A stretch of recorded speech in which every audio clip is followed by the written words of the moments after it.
Jika Anda nonton film ini, saya punya pesan sederhana.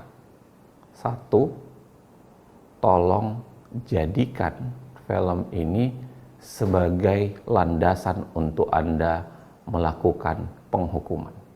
Saya mau terlibat dalam film ini karena banyak orang yang akan makin paham bahwa memang telah terjadi kecurangan yang luar biasa sehingga pemilu ini tidak bisa dianggap baik-baik saja.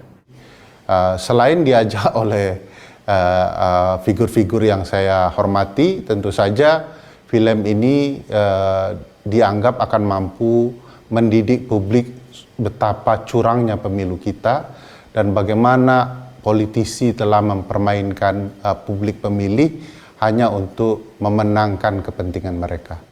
Kecurangan ini jangan didiamkan atas nama kelancaran pemilu. Film ini adalah monumen, tagihan, monumen yang akan kita ingat bahwa kita punya peranan besar melahirkan orang yang bernama Jokowi.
Gibran ini belum, feeling politiknya kok belum,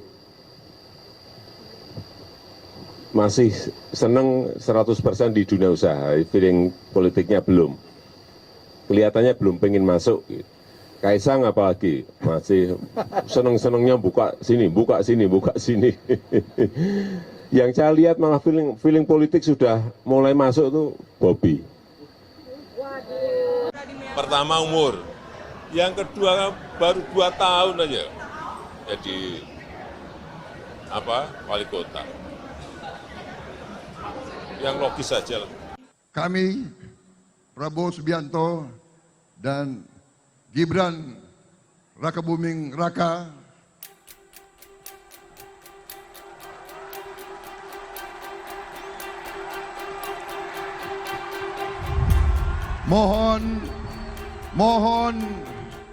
mohon doa restu dari seluruh rakyat Indonesia, mengucapkan terima kasih kepada pendukung-pendukung dan pengusung-pengusung kami semuanya. Dan saya ingin di sini menyampaikan, tenang saja, Pak. Saya sudah ada di sini. Ya, orang tua itu hanya tugasnya mendoakan dan merestui.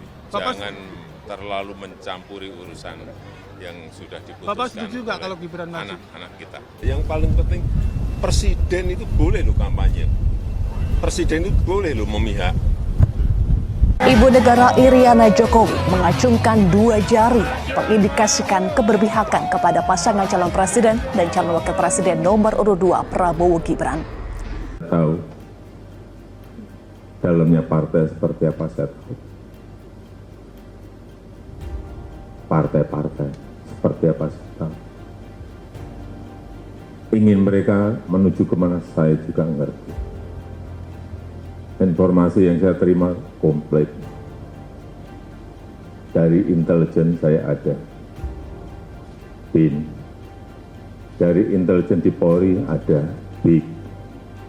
Dari intelijen di TNI saya punya KAIS.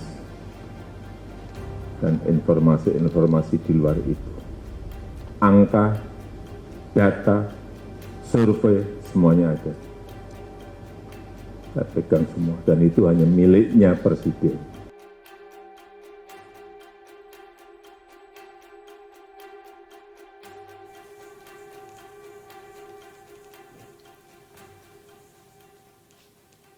Pemilu sebentar lagi akan dimulai, pemilu presiden dan pemilu legislatif. Khusus pemilu presiden, pertanyaan paling menariknya untuk tahun 2024 adalah apakah pemilu 2024 presiden akan satu putaran. Kalau kita lihat angka yang ada menunjukkan bahwa memang pasangan 02 yang di situ ada anak presiden sedang memimpin. Dan itu barangkali yang membuat mereka sangat getol untuk berkata, mereka mau satu putaran. Dan hampir semua survei mengatakan bahwa kita akan satu putaran.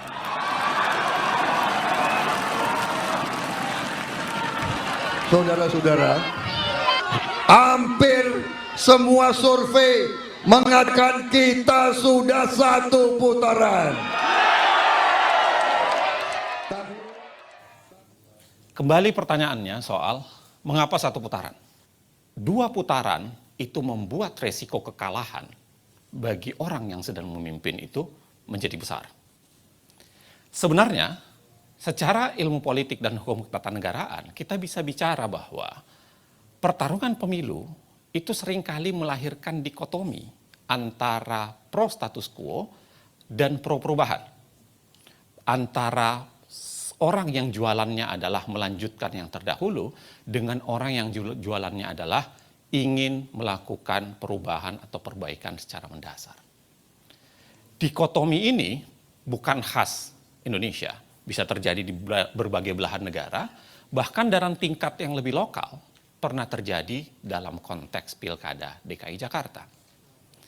Kalau Anda lihat Pilkada DKI Jakarta, menurut data survei, secara konstan sebenarnya pasangan Ahok dan Jarot yang kita ketahui didukung juga oleh Presiden Jokowi kala itu, senantiasa secara konstan memenangkan posisi paling atas dari semua survei. Kalau kita lihat hasil putaran pertama, memang Ahok dan Jarot itu memenangkan. Memimpin paling atas diikuti oleh Anies dan Sandiaga, serta kemudian Agus dan Silviana. Tetapi yang terjadi adalah putaran kedua, keadaan tersebut berbalik. Mengapa berbalik? Karena bersatunya kekuatan pengkritik atau bersatunya kekuatan yang melawan orang yang paling teratas itu, Anies dan AHY seakan-akan memiliki angka penjumlahan antara jumlah suara Anies dan AHY pada saat itu. Itu sebabnya kemudian pasangan lagi-lagi yang didukung oleh Presiden Jokowi, yaitu Ahok dan Jarot, harus kalah. Ada lagi yang harus Anda ingat bahwa ada yang namanya gerakan 4 jari. Gerakan 4 jari itu seakan-akan menjadi tawaran. Seakan-akan menjadi simbol bahwa ke depan dalam Pilpres kali ini adalah penggabungan kekuatan 01 dan 03 melalui gerakan 4 jari atau gerakan 04 ini. Pertanyaannya sebenarnya adalah, apakah syarat satu putaran hanya sekedar soal 50% plus 1? Pendapat Dr. Zainal Arifin Mokhtar sangat benar. Apalagi jika kita amati ketentuan Undang-Undang Dasar 1945. Pasal 6A ayat 3 Undang-Undang Dasar 1945 menjelaskan soal syarat satu putaran bagi seorang calon presiden dapat terpilih. Syaratnya adalah mereka harus memperoleh lebih dari 50% suara dan harus memenangkan sebaran wilayah dari 20 provinsi yang asalnya berasal dari setengah jumlah total provinsi di Indonesia. Yang saat ini sudah 38 provinsi, setengah lebihnya adalah 20 provinsi. Dan setiap kemenangan di 20 provinsi itu harus disertai kemenangan lebih dari 20% suara minimum di setiap provinsi.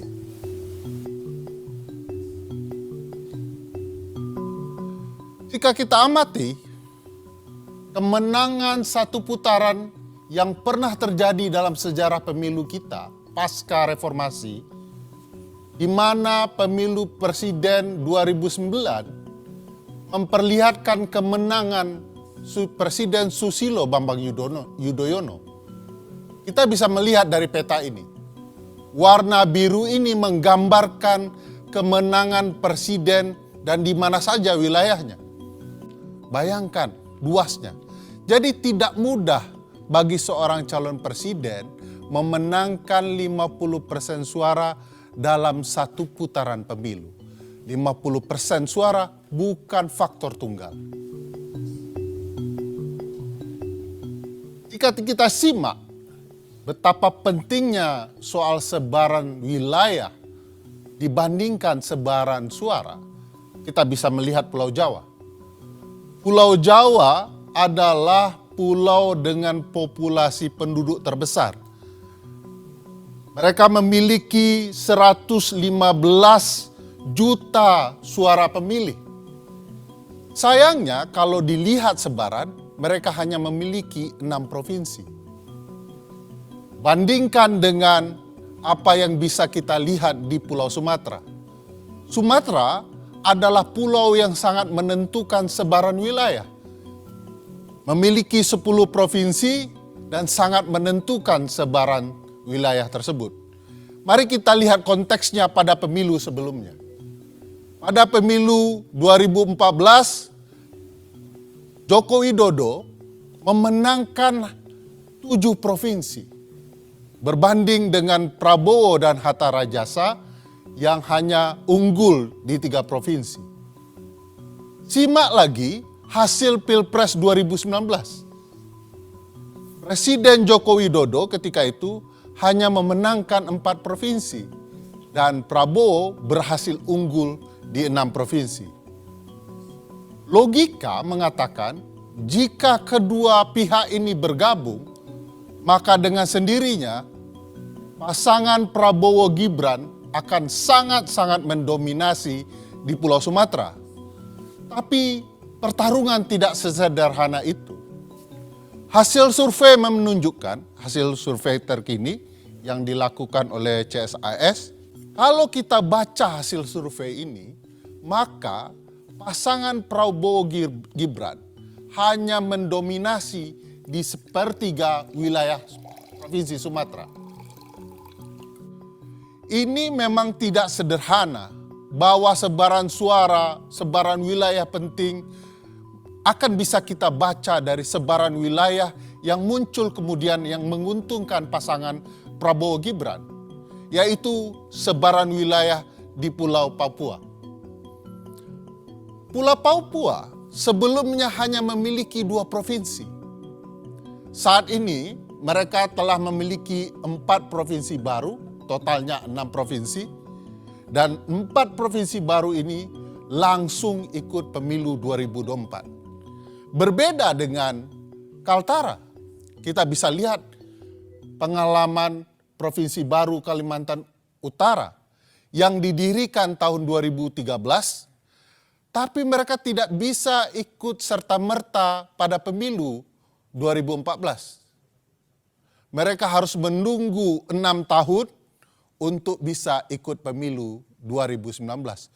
Cukup panjang bagi Kaltara untuk bisa ikut pemilu. Itu sebabnya apa yang terjadi di Pulau Papua menjadi sangat penting untuk membicarakan sebaran wilayah.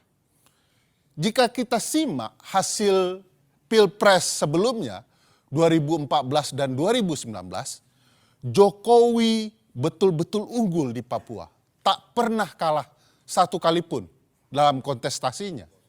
Ketika itu, saat Jokowi menang Pilpres di Papua, Jenderal Tito Karnavian kebetulan menjadi Kapolda Papua. Lalu pada pemilu saat ini kebetulan sekali kalau Jenderal Tito juga merupakan Menteri Dalam Negerinya. Nah, sebaran wilayah tentu saja sangat-sangat menentukan. Saya ingin mengambil contoh kasus pemilu Presiden Amerika di tahun 2016.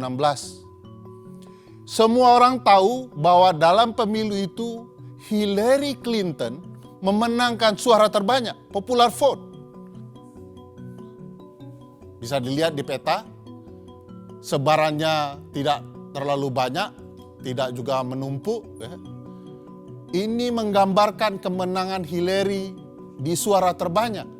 Tetapi Hillary tentu saja tidak menang di jumlah sebaran. Bandingkan dengan kemenangan sebaran wilayah yang didapat oleh Donald Trump.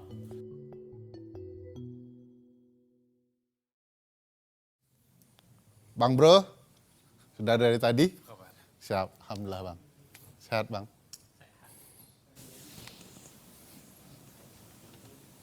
Bagus sekali Jasmine.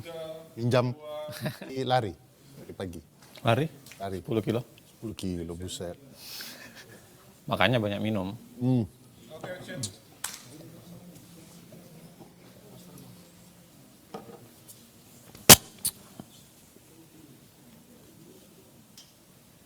Tadi kita bicara soal betapa pentingnya sebaran wilayah. Sekarang kita mau bicara soal siapa penguasa di wilayah tersebut. Semenjak 2021, Presiden Joko Widodo sudah melakukan penunjukan kepada 20 penjabat gubernur di 20 provinsi. Kita bisa lihat di peta ini, warna orange menunjukkan sebarannya dari ujung Indonesia hingga Papua. Presiden berwenang menunjuk penjabat gubernur sekaligus memberikan pengaruh luar biasa dalam penunjukan penjabat bupati dan wali kota. Kewenangannya di Menteri Dalam Negeri yang kemudian mendapat restu dari Presiden. Gambaran ini menunjukkan sebaran penunjukan pejabat bupati wali kota sekaligus gubernur di seluruh Indonesia.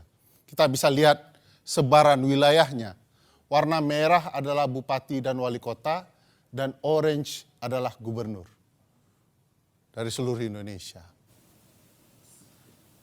Hanya saja kalau kita lihat peran dari Pak Tito Karnavian sebagai Mendagri dan restu dari Presiden dalam penunjukan penjabat kepala daerah, pada dasarnya mereka tidak mematuhi putusan Mahkamah Konstitusi. Mahkamah menentukan bahwa proses penunjukan pejabat haruslah dilakukan secara terbuka, transparan. Mereka harus kemudian mendengarkan aspirasi pemerintah daerah dan masyarakat daerah, sekaligus taat pembentukan peraturan teknisnya agar penunjukan itu dapat berlangsung dengan fair. Sebab itulah kemudian karena ini melanggar putusan MK, Komisi Informasi Pusat dan Ombudsman Republik Indonesia menyatakan bahwa penunjukan penjabat itu telah melakukan maladministrasi. Seluruh wilayah ini yang terdapat penjabat bupati, wali kota, dan gubernur, kalau kita lihat jumlah daftar pemilih tetapnya adalah sebesar 140 juta suara, yang ekuivalen dengan 50% lebih suara pemilih.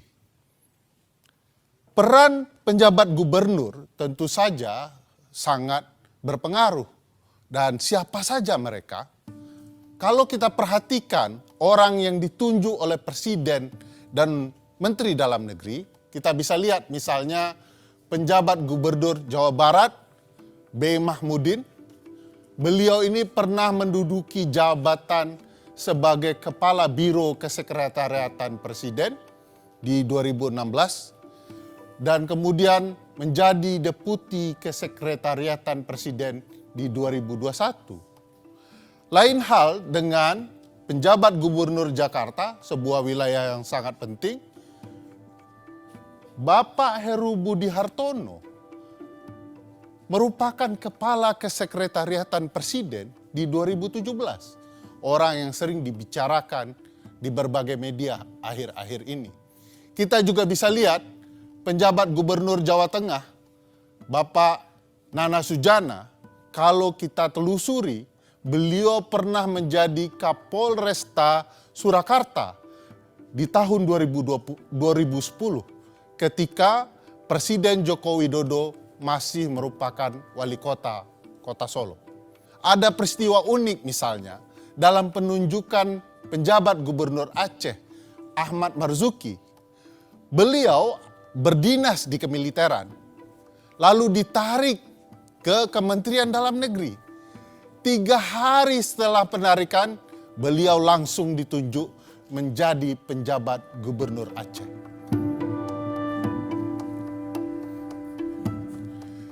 Berbagai hal bisa kita lihat antara relasi penunjukan dan berbagai peristiwa ketidaknetralan penjabat gubernur atau pejabat lain di dalam pemilu. Saya mau ambil contoh kasus PJ Gubernur di Kalimantan Barat. Tapi jangan lupa pilih presiden yang memihak kepada pembangunan IKN. Ya, kalau IKN dibangun, pasti Kalimantan Barat ini maju. Ya, saya sudah menerima perencanaan IKN itu. Kalbar ini nanti maju. Sudah ada ring road yang saya lihat. Kalau presidennya jadi, ring road kita sehingga kita tidak macet. Dan banyak lagi yang dibangun untuk Kalbar, untuk mendukung ibu kota negara Nusantara.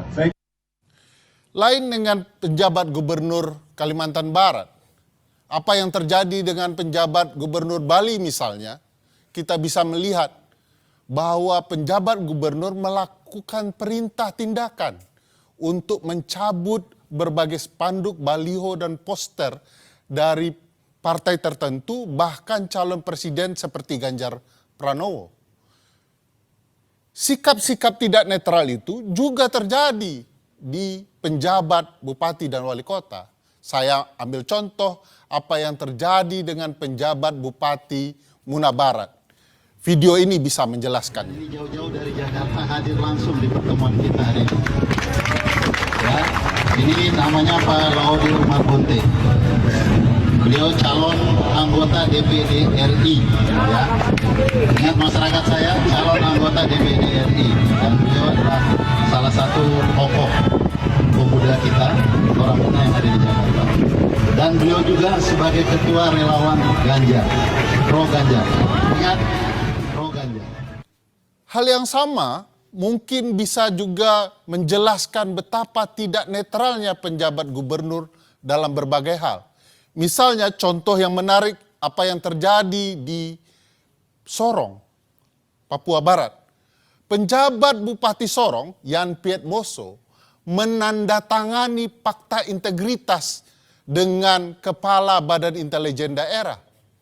Kesepakatan dalam fakta itu adalah bagaimana dia harus memenangkan calon Presiden Ganjar Pranowo sebesar 60%. Angka yang tidak main-main. Sebenarnya begini, sebenarnya kenapa wewenang kepala daerah itu potensial?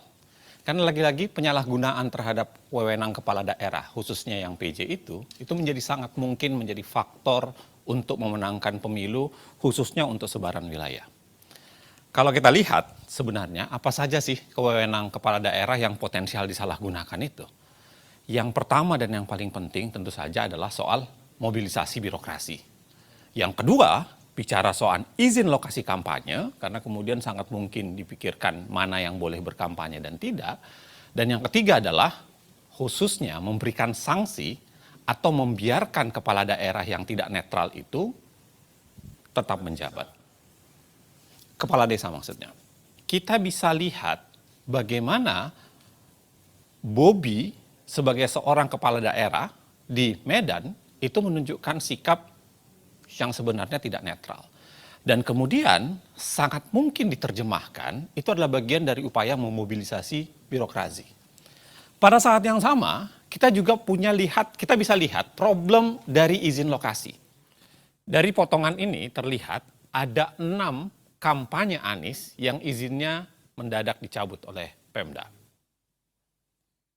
Ribuan kepala desa memadati arena GBK pada Minggu 19 November 2023. Dilansir dari tripunnews.com, ribuan kepala desa tersebut akan mendeklarasikan dukungan kepada pasangan Prabowo Gibran.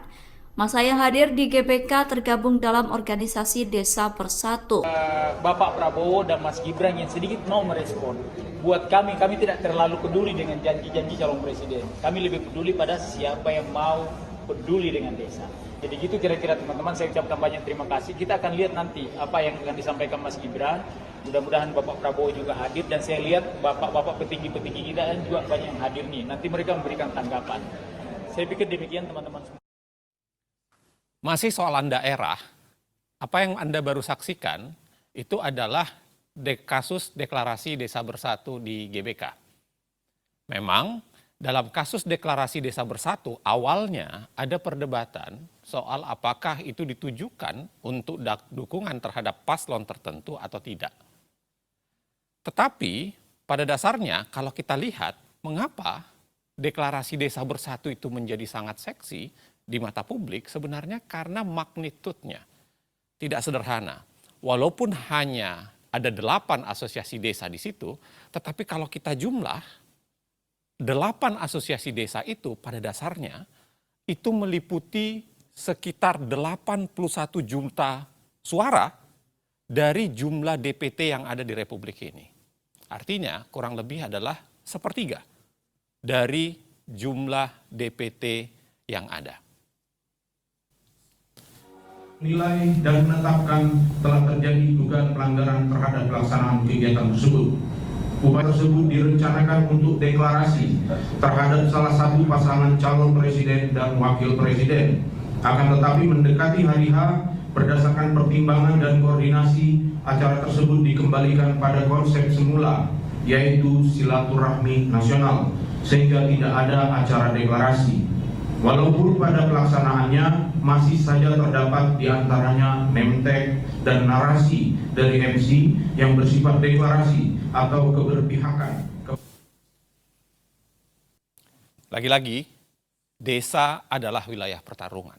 Tetapi kemudian apa yang dinyatakan oleh Bawaslu sebenarnya sudah mengklarifikasi pada dasarnya bahwa apa yang dilakukan di kasus deklarasi Desa Bersatu itu adalah sebuah pelanggaran. Nah, menjadi menarik, apa sebenarnya wewenang kepala desa yang potensial disalahgunakan terkait dengan pemilu sehingga magnitud 81 juta tadi itu paling tidak dari 8 asosiasi desa itu menjadi penting untuk dikuasai. Setidaknya ada 4 wewenang kepala desa yang sangat potensial disalahgunakan terkait pemilu. Mulai dari 1 data pemilih karena berkaitan dengan data pemilih. Yang kedua berkaitan dengan penggunaan dana desa, kita ketahui dana desa jumlahnya menjadi wah belakangan ini. Yang ketiga berkaitan dengan data penerimaan Bansos, PKH, BLT, khususnya siapa yang berhak menerima Bansos, PKH, BLT, dan lain-lain sebagainya. Dan yang terakhir adalah wewenang terhadap alokasi Bansos dan lain-lain tersebut. Anda mungkin bisa saksikan, Anda mungkin bisa intip dari video di mana terjadi demo besar-besaran kepala desa yang menuntut janji-janji yang sudah diberikan kepada mereka selama ini harus segera diberikan. Bahkan kita lihat video tersebut adalah ikut menghancurkan fasilitas ya, beberapa wilayah di DPR, khususnya pagar DPR kala itu. Abdesi menggelar demo menuntut revisi Undang-Undang Desa Nomor 6 Tahun 2014. Ada 4 tuntutan yang disampaikan, yakni masa jabatan kepala desa, kenaikan anggaran dana desa menjadi 5 miliar rupiah, status perangkat desa dan desa sebagai otoritas. Mengapa kepala desa selalu menjadi subjek dan objek politisasi? Sederhana untuk menjawabnya.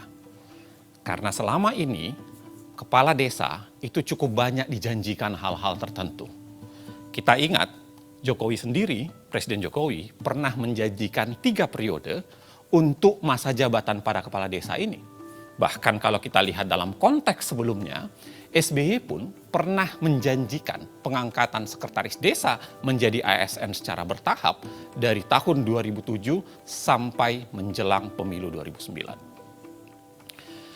Selain itu, kalau kita lihat dari data ini menunjukkan bahwa kasus-kasus penyelewengan dana desa itu sangat mungkin dikonversi menjadi alat tukar dukungan politik. Kalau Anda lihat, bayangkan dari begitu banyak sektor tindak pidana korupsi di sepanjang tahun 2022, terbesar itu adalah APBD desa, anggaran pendapatan dan belanja desa. Dan itu sangat mungkin dikonversi, lagi-lagi sangat mungkin menjadi bagian upaya untuk menekan dan dijadikan upaya untuk dukungan politik dengan imbalan tidak melanjutkan proses bermasalah dari kepala desa tersebut. Hal lainnya, Anda bisa lihat barangkali kami merekam kesaksian kepala desa yang mengaku diminta untuk memenangkan pasangan calon tertentu oleh pihak yang berbeda. Juga terkait dengan penyaluran bansos dana desa, dan ini sebenarnya menjadi gambaran betapa pemerintahan desa itu sering ditekan. Jadi ada 2 tekanan sebenarnya, ada dari 02 juga ada dari 03. Kalau yang dari 03 itu arahan langsung dari bupati untuk memenangkan, dan targetnya adalah satu desa itu minimal 50% plus 1 kemenangan untuk paslon 03. Itu melalui camat menghubungi paguyuban kepala desa. Yang dimenangkan itu mulai dari capres, dan juga ada target dari caleg. Kalau yang dari 02 itu tiba-tiba 1 minggu sebelumnya kepala desa dikumpulkan untuk membentuk teknis penyaluran bantuan beras. Itu sangat tiba-tiba, dan datanya itu entah dari mana, itu tidak sesuai dengan data kemiskinan desa. Akhirnya juga menjadi polemik di desa. Itu yang bantuan dari pemerintah. Kemudian di hari yang sama saya dihubungi anggota kepolisian untuk meminta izin akan menggunakan balai desa untuk deklarasi 02. Waktu ada berita beberapa kepala desa yang tersangkut korupsi, tiba-tiba 3 kabupaten lain menjadi sasaran. Itu kita senantiasa diawasi Polda. Bahkan ketika kami dikejar laporan, kita harus menyiapkan laporan selama 2021 sampai 2023. Kita tiba-tiba diminta untuk menyiapkan laporan karena akan ada indikasi diperiksa oleh Polda. Ini juga kami semua kepala desa di paguyuban itu juga bingung. Akhirnya kan yang repot kami sendiri karena itu tidak sesuai dengan data kebutuhan di desa.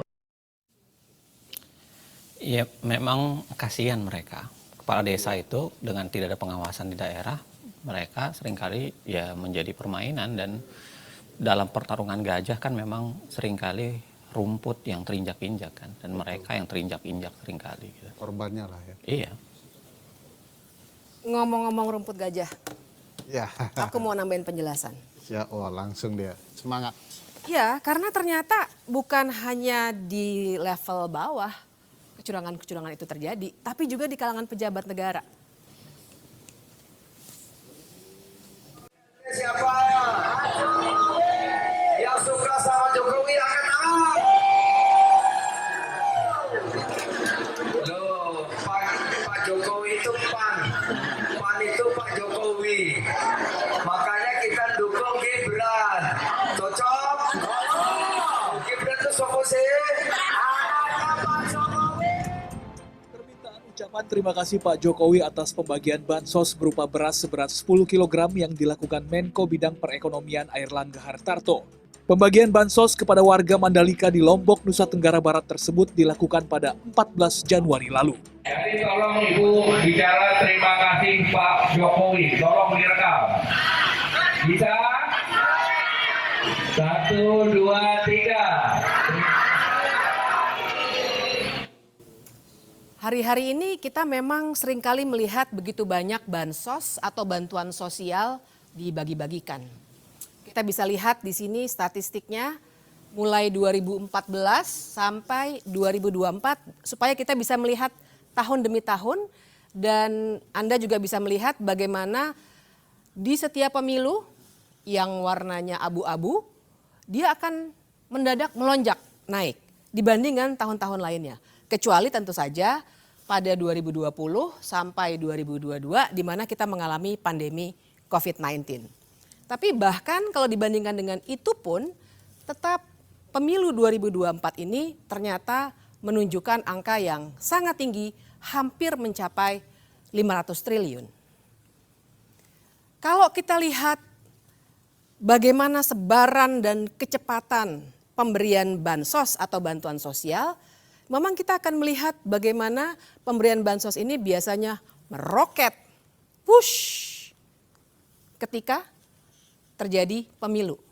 2008 santai, kemudian 2009 terjadi kenaikan, 2013 menjelang 2014 mulai rapat, kemudian 2019 kelihatan kerapatannya, kita semua bisa melihat di sini, sampai dengan pemilu 2024. Begitu rapat dan begitu banyak. Di sini tiba-tiba keluar berbagai macam bantuan sosial yang diberikan oleh pemerintah. Bahkan kita bisa lihat bagaimana baru bulan Januari kita sudah menghabiskan 78,06 triliun untuk bantuan sosial. Di sini kita juga bisa melihat beberapa detail bantuan sosial itu. Kita bisa lihat ya angkanya di atas. Dari 496,8 triliun menjadi 508 triliun. 508 triliun ini sebagiannya memang belum dialokasikan, tapi sudah direncanakan untuk dialokasikan sampai dengan 2024 ini. Kita lihat detailnya misalnya bansos sembako yang mencapai 18,8 juta kepala keluarga. Kemudian kita juga bisa melihat yang angkanya besar dan beberapa kali dibicarakan, yaitu beras 10 kg per kepala keluarga yang mengcover 22 juta kepala keluarga. Yang juga angkanya signifikan dan banyak dibincangkan adalah bantuan langsung tunai. 18 juta kepala keluarga akan mendapatkannya. Di sini kita lagi-lagi bisa melihat bagaimana bantuan sosial ini meroket menjelang pemilu, ya, dan kita bisa melihat bagaimana kemudian bansos ini dipergunakan secara berlebih-lebihan dan melebihi apa yang dilakukan pada saat pandemi COVID-19. Tidak hanya bantuan sosial, pemerintah juga mengeluarkan kebijakan populis lainnya. Misalnya gaji PNS, TNI dan Polri termasuk PPPK yang naik 8% pada 2024. Selain itu juga ada kenaikan gaji pensiunan PNS yang naik 12% di 2024. Kita jadi bisa bertanya-tanya apakah memang itu upaya-upaya itu adalah cara untuk menaikkan kesejahteraan atau memang hanya populisme belaka? Karena ternyata kenaikan upah buruh hanya naik 3,2 sampai 4,4%. Kita mesti ingat bahwa bantuan sosial itu kita harus klarifikasi di sini. Bukannya bantuan sosial harus dihentikan atas nama pemilu, tapi kita harus kembalikan bahwa bantuan sosial atau bansos bukan bantuan politik dan pejabat. Bantuan sosial itu sebenarnya adalah cara untuk secara cepat melaksanakan amanah dari Pancasila, sila kelima soal keadilan sosial. Kita juga membicarakan pasal 34 Undang-Undang Dasar 1945 yang bilang bahwa fakir miskin dan anak-anak terlantar dipelihara oleh negara. Memang idealnya cara mensejahterakan rakyat itu dengan melalui pendidikan, lapangan pekerjaan, dan hal-hal lain yang sifatnya struktural. Tapi baiklah, bansos harus dilakukan untuk mengatasi dengan waktu cepat. Tapi soalnya adalah kalau itu adalah fasilitas negara, kan seharusnya pemberiannya juga dilakukan sesuai dengan struktur kenegaraan kita. Siapa yang berhak ataupun berwenang memberikan bantuan sosial itu? Kementerian Sosial jawabnya. Uniknya ternyata sebenarnya data Kementerian Sosial yang namanya data kesejahteraan terpadu tidak digunakan. Barangkali kebetulan Menteri Sosial kali ini ada dari PDI Perjuangan yang sedang berseberangan dengan penerus Jokowi. Bicara soal bantuan sosial lagi-lagi kita akan lihat penyebarannya yang luar biasa. Dalam waktu 2 bulan, ini semua 2 bulan dilaksanakannya, kita bisa melihat di mana saja penyebaran bantuan sosial itu dilakukan. Mulai dari Serang sampai dengan di sebelah sini, terkumpul di sini. Apabila kita bandingkan dengan suara yang didapatkan oleh Presiden Jokowi pada pemilihan presiden 2019, kita akan bisa melihat himpitannya. Jadi di sini kita bisa melihat dengan jelas apa yang sebenarnya terjadi antara bantuan sosial yang harusnya fasilitas pemerintah yang kemudian digunakan dalam konteks elektoral seperti ini. Ada satu pemberitaan yang sangat menarik menurut saya karena menggambarkan apa yang dari tadi kita bicarakan. Kita bisa melihat dalam berita ini adalah soal bansos. Kita bisa melihat aparat, gubernur yang tadi juga dibicarakan, dan ajakan memilih capres yang melanjutkan Jokowi. Pertanyaan berikutnya adalah mengapa? Mengapa bansos juga dijadikan alat berpolitik dan lain sebagainya? Ada satu konsep dalam ilmu politik yang bisa kita gunakan yang namanya gentong babi atau pork barrel politics. Pork barrel, jadi memang istilah ini mengacu pada masa perbudakan di Amerika Serikat yang gambarannya seburuk perbudakan itu sendiri. Jadi bayangkan pada saat itu para budak harus berebutan mengambil daging babi yang diawetkan di dalam gentong. Mereka berebutan dan akhirnya muncul istilah bahwa ada orang-orang yang akan berebutan suatu jatah resmi untuk kenyamanan dirinya. Itu asal muasal istilah gentong babi. Jadi yang kita bicarakan di sini adalah cara berpolitik yang menggunakan uang negara untuk digelontorkan ke daerah-daerah pemilihan oleh para politisi agar dirinya bisa dipilih kembali. Tapi tentu saja kali ini Jokowi tidak sedang meminta orang untuk memilih dirinya, melainkan penerusnya. Oke. Menarik. Haus gara-gara gentong babi. Ambilin ya. Tadi yang lo omongin, Bib, itu aneh ya. Gentong babi, tapi kan yang nawar-nawarin itu pada para menteri ya. Kan ada tadi Erlangga sama itu dia. Zulhas. Persis. Jadi emang ada menteri-menteri. Coba ya, aku jelasin lebih lanjut ya. Kita mulainya dari gambar menteri-menteri ini. Karena memang kalau kita perhatikan, kenapa misalnya gentong babi itu bisa muncul? Karena sebenarnya kan gentong babi artinya dia resmi tuh. Kenapa dia bisa digunakan secara resmi? Karena dari menteri-menteri ini, termasuk yang tadi videonya sudah kita lihat, ternyata memang ada menteri-menteri yang berkampanye. Kita akan lihat 3 kategori. Kategori pertama adalah tentu saja menteri-menteri yang memang mencalonkan diri sebagai capres ataupun cawapres. Prabowo Subianto, Menteri Pertahanan, kemudian Mahfud MD, Menteri Koordinator Politik Hukum dan HAM. Apakah mereka boleh berkampanye? Tentu saja boleh, karena mereka memang sedang berkompetisi. Tapi syaratnya sebenarnya sangat ketat. Syarat pertama jelas mereka harus cuti. Dan ini yang kita tidak pernah dapatkan informasinya sampai sekarang. Dan syarat yang kedua adalah mereka tidak boleh menggunakan fasilitas negara. Sama sekali tidak boleh. Kita lihat kenyataannya seperti apa. Karena ternyata misalnya ada berita ini, di mana ternyata ada fasilitas negara yang dipergunakan untuk berkampanye.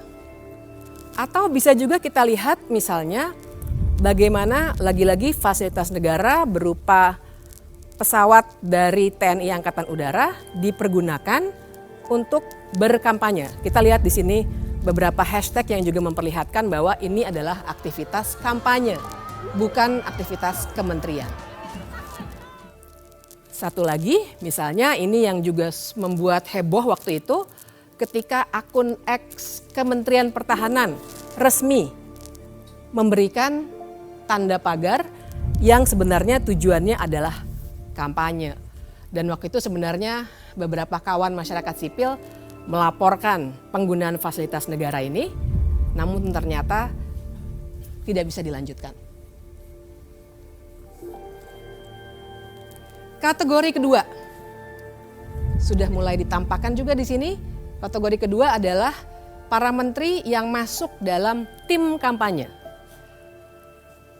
Ada beberapa nama yang terlihat, 4 dan 3 di sini. Pertanyaannya adalah apakah mereka boleh berkampanye? Sebagai tim kampanye tentu saja, itulah gunanya mereka masuk dalam tim. Tapi sekali lagi syaratnya juga ketat.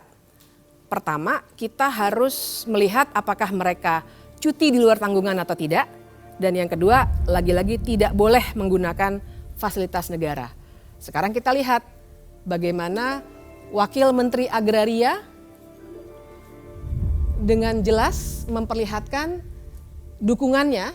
Bahkan yang paling bisa kita tekankan adalah ketika itu ia sedang membagikan sertifikat kepada warga yang merupakan bagian dari wewenangnya sebagai wakil menteri. Tapi ternyata yang disapa adalah salah satu paslon.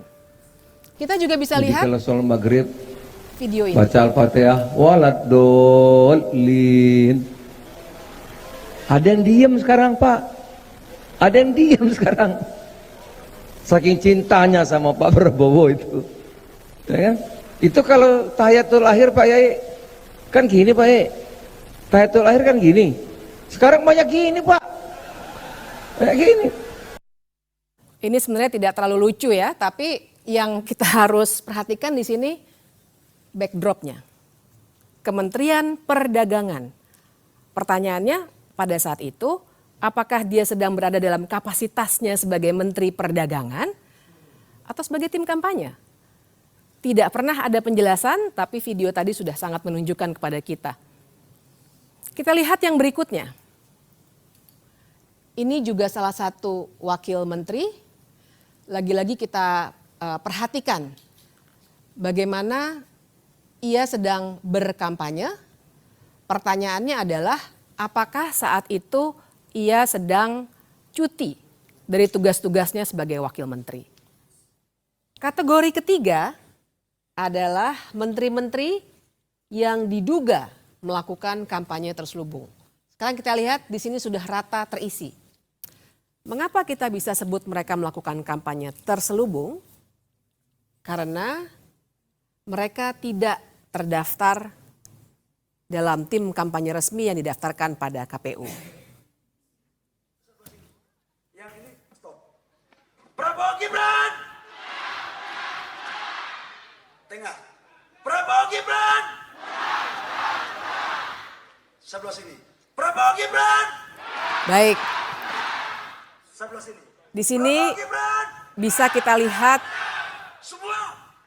ajakan yang sangat nyata dari salah seorang menteri yang tidak terdaftar dalam tim kampanye dan juga sepanjang yang publik bisa ketahui tentu saja tidak terdaftar sebagai menteri yang sedang melakukan cuti.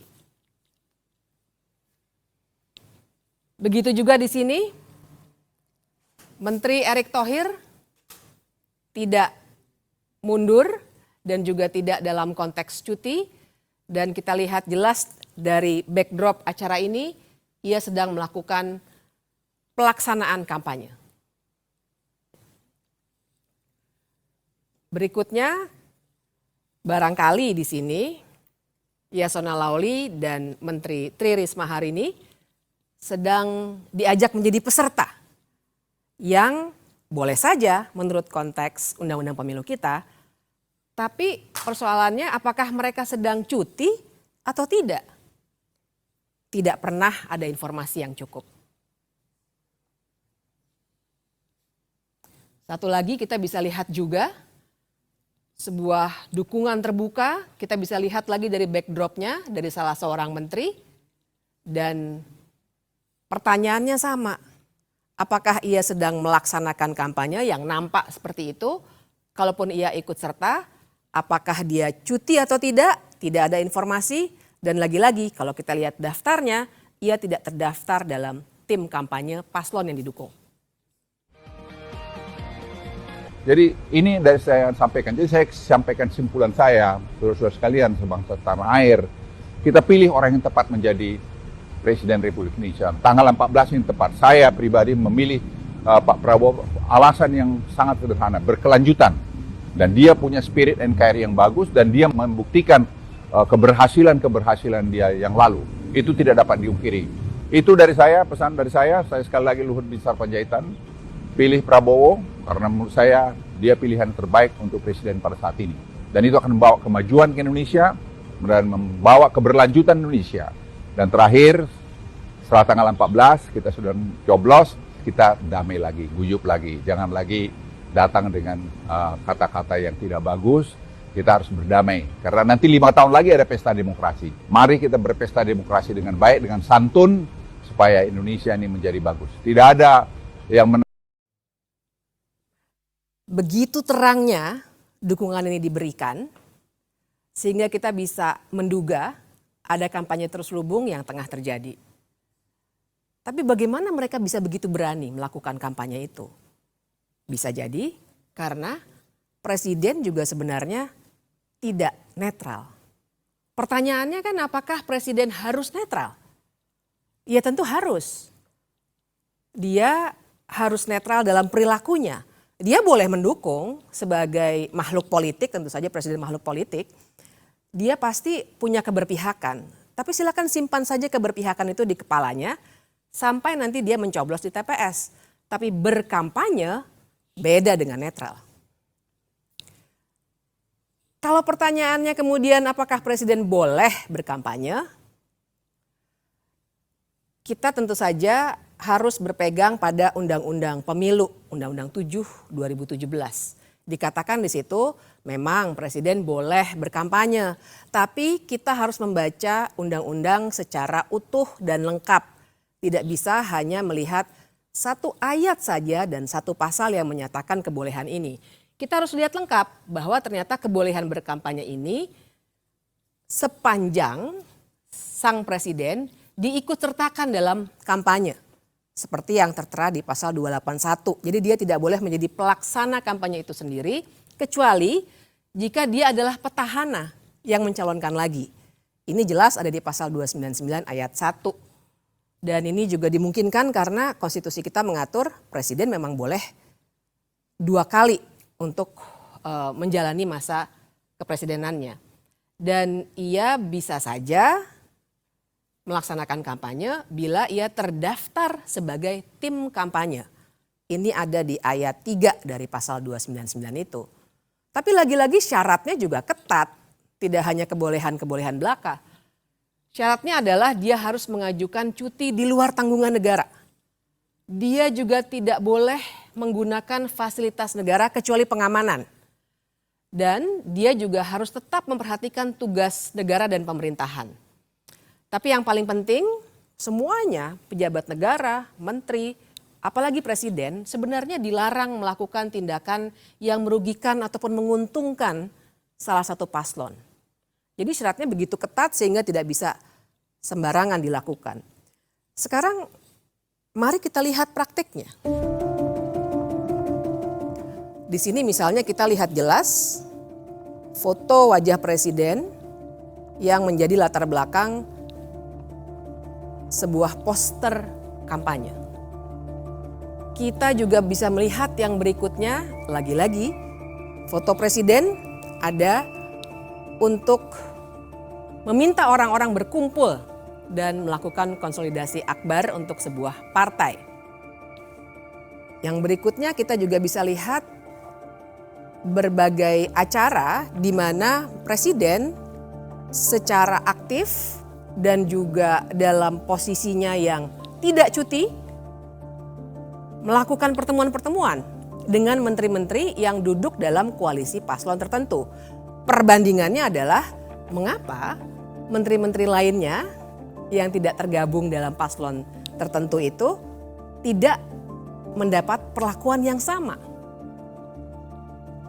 Apalagi kita juga punya satu foto yang begitu menghebohkan waktu itu, di mana presiden berdiri di samping menterinya yang menjadi calon presiden dan berada di fasilitas negara, yaitu lapangan udara Angkatan Udara. Di depan alutsista juga, ia menyatakan dengan tegas bahwa presiden boleh berkampanye. Masih bicara fasilitas negara, kita juga bisa melihat mobil kepresidenan digunakan untuk mengkancungkan tanda dukungan. Sekarang semua penyalahgunaan wewenang ini, siapa yang sebenarnya bisa menindak? Kita punya Bawaslu.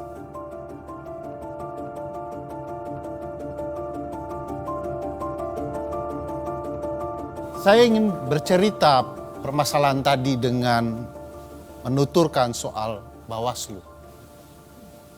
Tentu saja segala kecurangan itu harus ditangani oleh Bawaslu dan ini merupakan tugas konstitusionalnya untuk mengawasi setiap tahapan penyelenggaraan pemilu. Tetapi faktanya Bawaslu inkompeten. Apa saja kira-kira kasus yang menceritakan betapa gagalnya Bawaslu mengawasi proses penyelenggaraan pemilu? Kita bisa melihat video ini. Ini tadi masukan-masukan, aspirasi dari para pimpinan, ketua-ketua organisasi desa. Sementara kami tampung dulu, mungkin minggu depan kita jadwalkan untuk ketemu saja ya Pak ya. Biar bisa kita detailkan lagi, kita carikan solusi bersama-sama. Dan ya kita harap kalau di visi misi kami sudah ada Pak, misalnya membangun dari bawah dan dari desa, itu salah satunya. Tapi nanti akan kami detailkan lagi yang jelas. Nilai dan menetapkan telah terjadi dugaan pelanggaran terhadap pelaksanaan kegiatan tersebut. Upaya tersebut direncanakan untuk deklarasi terhadap salah satu pasangan calon presiden dan wakil presiden. Akan tetapi mendekati hari H, berdasarkan pertimbangan dan koordinasi, acara tersebut dikembalikan pada konsep semula, yaitu silaturahmi nasional, sehingga tidak ada acara deklarasi. Walaupun pada pelaksanaannya masih saja terdapat diantaranya name tag dan narasi dari MC yang bersifat deklarasi atau keberpihakan. Bawaslu hanya berani memberikan sanksi teguran, padahal nyata-nyata harusnya terdapat sanksi yang menjerahkan agar peristiwa tidak berulang. Saya ingin juga memperlihatkan sebuah video yang menarik soal ketidakberanian itu. Berikut videonya.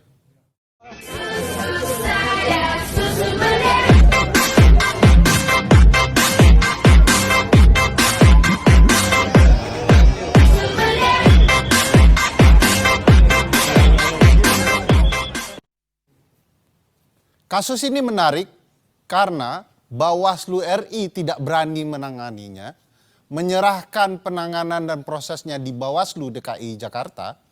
Tetapi temuan Bawaslu DKI Jakarta adalah ini merupakan pelanggaran perda. Dan sebagaimana kita ketahui, kalau terjadi pelanggaran terhadap peraturan daerah atau perda, maka yang menentukan pemberian sanksinya adalah pemerintahan daerah. Dalam hal ini PJ Gubernur DKI Jakarta. Lagi-lagi ada kasus yang menarik soal tidak inkompeten atau inkompetennya Bawaslu dalam kasus akun X Kementerian Pertahanan. Di akun ini terlihat bahwa jelas-jelas ada upaya kampanye terang-terangan di akun resmi, tanda contreng, tetapi kemudian kita bisa ketahui bahwa kasus ini tidak berlanjut karena menurut Bawaslu kurang materi. Padahal materinya sudah jelas ini pemanfaatan ruang atau kewenangan yang dimiliki oleh lembaga negara. Integritas Bawaslu yang dipertanyakan itu tentu berkaitan dengan bagaimana mereka diseleksi dan siapa yang kemudian menyeleksi mereka. Salah satu yang menjadi figur sentral adalah Ketua Pansel Dr. Juri Ardiantoro. Beliau adalah pansel Bawaslu yang kemudian kita ketahui merupakan tim sukses Jokowi di Pilpres 2019. Dan bahkan kita juga mengetahui juri adalah saat ini menjadi anggota TKN 2024 yang mengusung pasangan Prabowo Gibran. Kalau kita simak lebih jauh, bahkan Juri Ardiantoro pernah menjadi anggota Kepala Staf Presiden, KSP. Dan kita mengetahui relasi ini mempertegas hubungan Juri dan Jokowi. Kita bisa lihat Juri merupakan komisioner KPU 2012-2017 di mana Presiden Jokowi terpilih dalam pemilu Presiden 2014. Dan di tengah waktu dia kemudian ditunjuk menjadi Ketua KPU 2016-2017.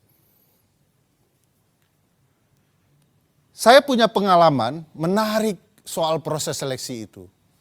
Sebagai salah satu anggota di sebuah WhatsApp group teman-teman kepemiluan, beredar screenshot dan berbagai foto-foto yang kemudian membangun kecurigaan bahwa proses seleksi Bawaslu sudah ditentukan jauh hari sebelum kelolosannya. Dalam grup itu beredar screenshot foto-foto yang memperlihatkan nama-nama anggota Bawaslu yang lolos. Nama-nama itu disandingkan dengan nama-nama partai dan kita lihat bahwa nama-nama yang sama kemudian terpilih menjadi anggota Bawaslu di 4 hari kemudian. Apakah ini sebuah ketidaksengajaan? Memang perlu penelusuran lebih jauh. Tetapi ini menarik memperlihatkan bagaimana proses pemilihan mereka ternyata ada keraguan di mata publik. Mereka diragukan integritasnya padahal semestinya sebagai penyelenggara pemilu mereka non-partisan. Disebut di dalam Undang-Undang Dasar mereka harus mandiri. Masalah yang terjadi di Bawaslu tidak sendirian. Sebagai penyelenggara pemilu, KPU juga memiliki masalah yang sama. Soal KPU, saya ingin seseorang menjelaskan lebih jernih. Mungkin Dr. Uceng yang punya pengalaman soal ini bisa menuturkan.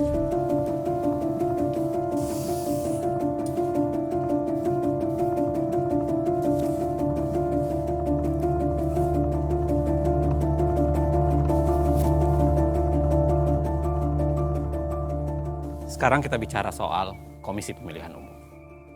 Secara konstitusional, Komisi Pemilihan Umum memiliki fungsi yang sangat luar biasa, khususnya untuk menyelenggarakan pemilihan umum di Republik ini.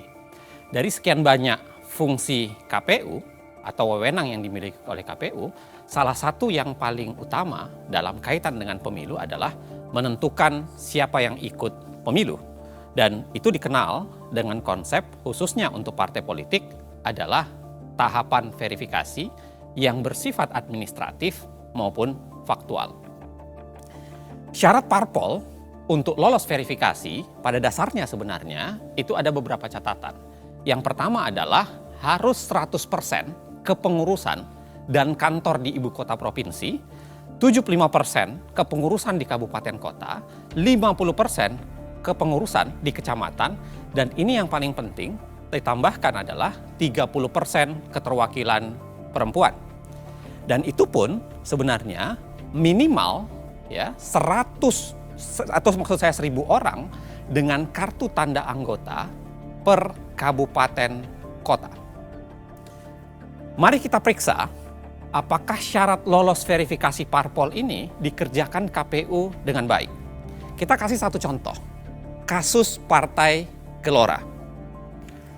Dalam kasus Partai Gelora yang lolos menjadi peserta pemilu, tetapi kalau kita lihat di lapangan ada begitu banyak kejanggalan. Kita lihat dari dokumen berita acara KPUD Murung Raya di Kalimantan Tengah yang menyatakan ada instruksi KPU agar mengubah status Partai Gelora dari tidak memenuhi syarat menjadi memenuhi syarat. Kalau kita lihat secara keseluruhan ya, Partai Gelora tidak memenuhi syarat, khususnya syarat soal 1.000 orang berkartu anggota di Kabupaten Murung Raya.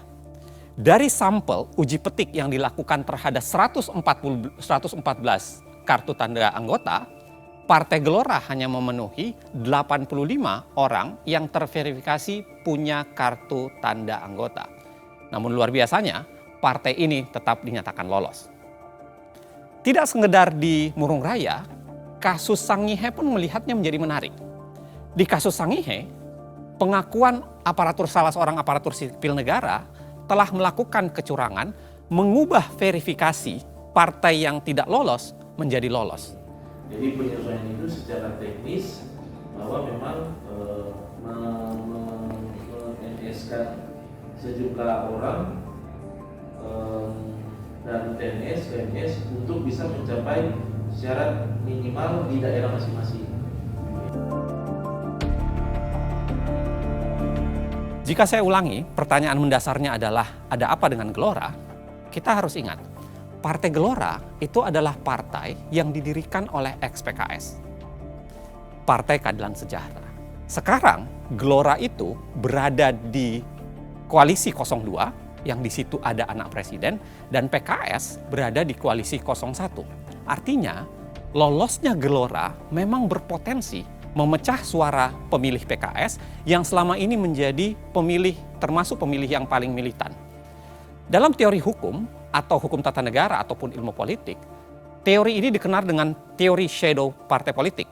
Jadi teori shadowing pada dasarnya adalah parpol diciptakan adalah adanya parpol yang menjadi shadow atau bayangan untuk memecah suara partai dengan segmen pemilih yang sama di partai yang lain. Dan itu kira-kira bisa terjadi kalau kita lihat dalam konteks Partai Gelora dan konteks Partai PKS. Dalam contoh lain, kita bisa lihat juga dalam Partai Umat dan PAN. Kedua-duanya sebenarnya Partai Umat dan PAN ini berebut suara Muhammadiyah. Kita juga tahu Partai Amanat Nasional itu berada di koalisi 02 dan Partai Umat itu berada di koalisi 01. Nah, di sini kami punya rekaman bagaimana staf KPU diperintahkan untuk tidak meloloskan Partai Umat. Sedangkan arahan pimpinan supaya ini partai-partai ini aman kecuali satu tuh Partai U itu. Nah, kita tidak bisa menutup mata bahwa ini data-data mereka nih mereka asal masuk saja. Benar, Bu. Yang penting dia bisa memenuhi 100% kemarin. Iya. Sedangkan kondisi di bawahnya seperti itu. Nah, saya sih sebenarnya kemarin sudah ngomong juga sama Pak Idam, Bapak, apakah kita bisa memberikan, memang secara ketentuan 124 sampai 126 itu mutatis mutandis, tapi melihat dari sisi waktu nggak mungkin kita lakukan itu. Nah, untuk itu hal yang pertama. Yang kedua, mengamankan apa yang pimpinan arahkan, terpaksa tadi yang seperti sampaikan ke Bapak itu, ya sudah harus MS saja. Contoh lain, barangkali kita bisa lihat di kasus verifikasi Partai Kebangkitan Nusantara, PKN, dan Partai Demokrat. Kita juga melihat gejala shadowing partai politik di sini. Anda harus ingat, PKN yang dibentuk oleh Anas Urbaningrum itu berhadapan dengan SBY. Ingatan kedua Anda harus Anda tujukan bahwa pada awalnya ketika verifikasi partai ini dilakukan, Demokrat masih banyak menjual ide-ide perubahan sehingga seakan-akan menjadi lawan dari status quo atau kemudian partai yang lebih banyak mendukung status quo saat ini. Sekarang memang Demokrat sudah di 02, tapi lagi-lagi pada saat ini terjadi, Demokrat masih berada di koalisi, seakan-akan berada di koalisi 01. Kan menurut ketua kan kalau sobat cuma karena mau karena etika menghubungi kita, kalau juga kok kita nggak ada kan nggak masalah. Kan ketua kan mau rubah data toh. Yang penting sobat Iyo, berarti ini mau manipulasi data dan ketua. Manipulasi data, jadi ketua ini melaksanakan arahan Mar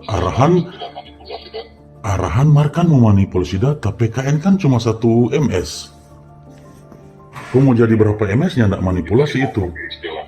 Jadi bagaimana pakai istilah melaksanakan arahan itu saja. Melaksanakan arahan dengan merubah data. Iya toh. Istilah merubah data pokoknya melaksanakan arahan saja. Iya, melaksanakan arahan dengan merubah data toh. Ya, kalau begitu oke. Tapi kalau manipulasi. Sekarang kalau nyak manipulasi dan ketua apa dang? Dari 1 MS kau mau jadi banyak MS, bukan manipulasi DP nama itu. Ketua sarjana hukum. Ketua sarjana hukum toh kita rasa ketua lebih paham. Ketua kan sarjana hukum.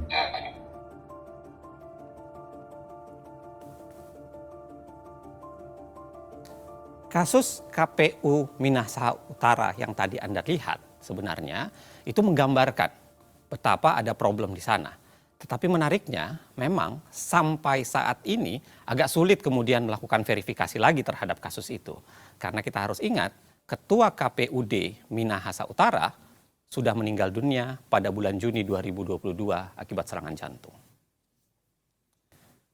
Kalau kita berlanjut lagi, kita tidak sekedar berbicara wilayah pelanggaran etik atau pelanggaran di wilayah penggunaan kewenangan KPU yang dimanipulasi dengan cara meloloskan atau tidak meloloskan partai tertentu, kita juga bisa bicara soal pelanggaran etik di tingkat individu.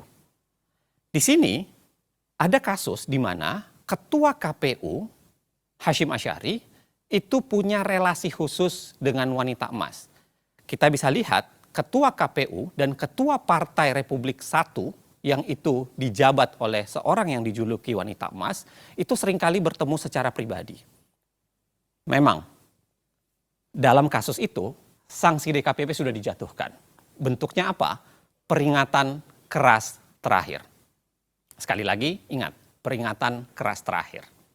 Nah, menariknya memang, dari secara keseluruhan kalau kita baca KPU seringkali tampil lebih menjadi pelayan partai politik dibanding penegak hukum atau kemudian berusaha menyukseskan hak-hak publik bagi masyarakat. Yang terlihat, lagi-lagi KPU seringkali menjadi pelayan parpol. Misalnya kalau kita lihat di kasus tidak mematuhi putusan Mahkamah Agung soal 30% keterwakilan perempuan. Saya jelaskan secara sederhana ya, dalam kasus 30% keterwakilan perempuan, putusan Mahkamah Agung itu sebenarnya mengkoreksi cara KPU menghitung bagaimana yang dimaksud 30% keterwakilan perempuan. Karena pendekatan yang keliru itu membuat keterwakilan perempuan tidak bisa maksimal. Itu yang membuat banyak orang yang kemudian mengajukan ke Mahkamah Agung dan Mahkamah Agung akhirnya memutuskan dan menyatakan bahwa harusnya KPU melakukan koreksi terhadap itu. Dan itu tidak pernah dikoreksi secara langsung oleh KPU. Hal yang sama masih soalan tidak mematuhi putusan Mahkamah Agung. Dalam kasus napi koruptor, kejadian pun relatif terjadi sama. Dalam kasus ini, KPU tidak mematuhi putusan Mahkamah Agung soal napi koruptor, khususnya berkaitan dengan bagaimana napi koruptor itu bisa mencalonkan dengan ketentuan lebih spesifik yang diatur dalam peraturan KPU. Kalau kita lihat dari daftar parpol dan caleg bekas koruptor di 2024, Ini adalah peta sederhananya untuk menggambarkan bahwa ada serangkaian partai sebenarnya yang masih mengusung caleg bekas koruptor. Dan itu hampir tersebar di semua partai yang berkontestasi di pemilu kali ini. Apa yang saya mau jelaskan sesungguhnya adalah sederhana. KPU tebang pilih dalam menjalankan putusan pengadilan. Putusan Mahkamah Agung diabaikan soal perempuan dan soal keterwakilan, caleg koruptor. Tetapi yang menarik, putusan Mahkamah Konstitusi soal Gibran langsung dijalankan dengan cepat.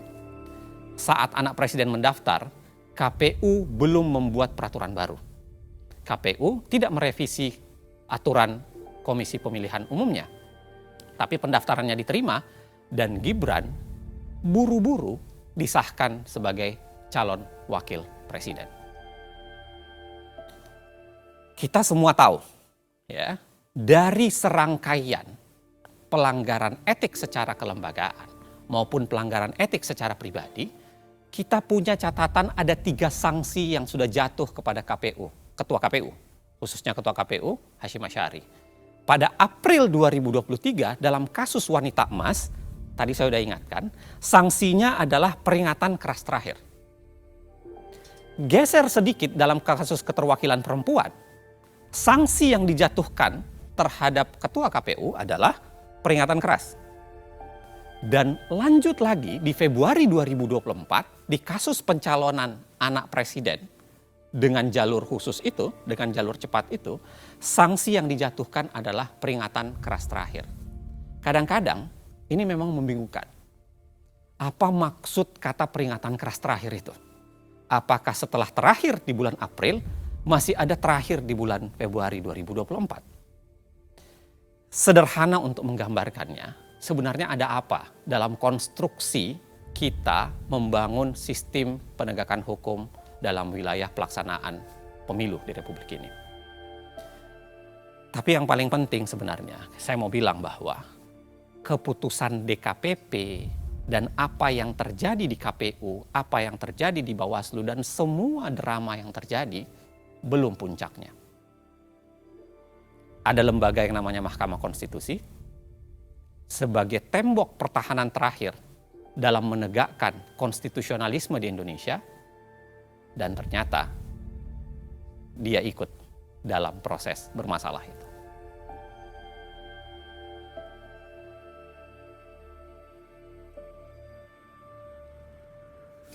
Puncak dari semua cerita tadi ada di sini, Mahkamah Konstitusi. Ada beberapa hal yang akan kita lihat bersama-sama, mengapa Mahkamah Konstitusi menjadi puncak dari cerita-cerita yang dari tadi sudah kita lihat sama-sama. Yang pertama, kita melihat ada kontradiksi di Mahkamah Konstitusi. Bayangkan sebuah pagar untuk memagari pencalonan presiden dan wakil presiden. Di satu sisi, untuk syarat mencalonkan yang berupa ambang batas pencalonan presiden atau presidential threshold, 31 kali, 31 ditolak oleh Mahkamah Konstitusi dengan berbagai alasan. Tapi ketika ada syarat lain yang diminta untuk diubah, tiba-tiba Mahkamah Konstitusi membuka pintu lebar-lebar hanya 1 kali permohonan.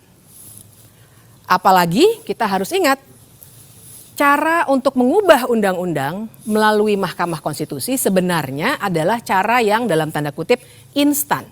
Karena harusnya perubahan undang-undang dilakukan oleh pembentuk undang-undang sesuai pasal 20 Undang-Undang Dasar 1945. Dan kita juga akan melihat adanya konflik kepentingan. Jangan lupa kita juga nanti akan melihat bagaimana pendapat hukum 9 hakim konstitusi yang akan sangat menarik untuk kita gali. Yang kelima, semua permohonan yang diajukan untuk persoalan yang sama ditolak kecuali 1 dan sangat spesifik. Yang keenam, putusan itu juga langsung berlaku. Tidak ditunda sampai pemilu berikutnya ataupun tidak ditunda sampai beberapa tahun tapi langsung berlaku saat itu juga.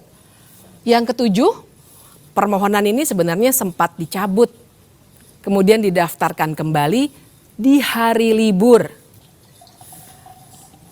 Lalu kita juga harus bicara soal fakta bahwa ada Majelis Kehormatan Mahkamah Konstitusi atau MKMK yang sudah memutuskan bahwa ada pelanggaran etik berat oleh Ketua Mahkamah Konstitusi yang adalah paman dari Gibran. Namun putusan MKMK itu karena terkait etik memang tidak langsung membatalkan putusan. Putusan 90 tetap berlaku. Perlu ada catatan juga bahwa Ketua Majelis Kehormatan MK itu ternyata punya potensi benturan kepentingan. Perlu saya jelaskan di sini bahwa menantu dari Ketua MKMK sekarang tengah mencalonkan sebagai anggota legislatif dari partai dalam koalisi yang mengusung Gibran. Dan anak dari Ketua MKMK itu juga pengurus di partai tersebut. Kemudian kita nanti akan melihat ada indikasi transaksi di balik konstitusi yang bisa terlihat dari fakta bahwa si pemohon menggugat calon wakil presiden karena wan prestasi di pengadilan perdata. Dan yang terakhir, Ketua MK yang tadi sudah diberikan sanksi etik untuk diberhentikan sebagai Ketua MK, ternyata malah menggugat ke Pengadilan Tata Usaha Negara supaya jabatan Ketua MK dikembalikan kepada dirinya.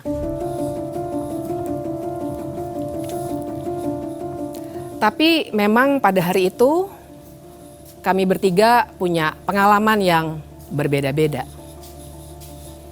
Silakan Mas Uceng, Uda Ferry, bagaimana pengalaman pada hari itu yang bisa menggambarkan ke semua 11 yang tadi saya jelaskan sehingga sebenarnya sebuah media massa nasional mengatakan bahwa Gibran adalah anak haram konstitusi.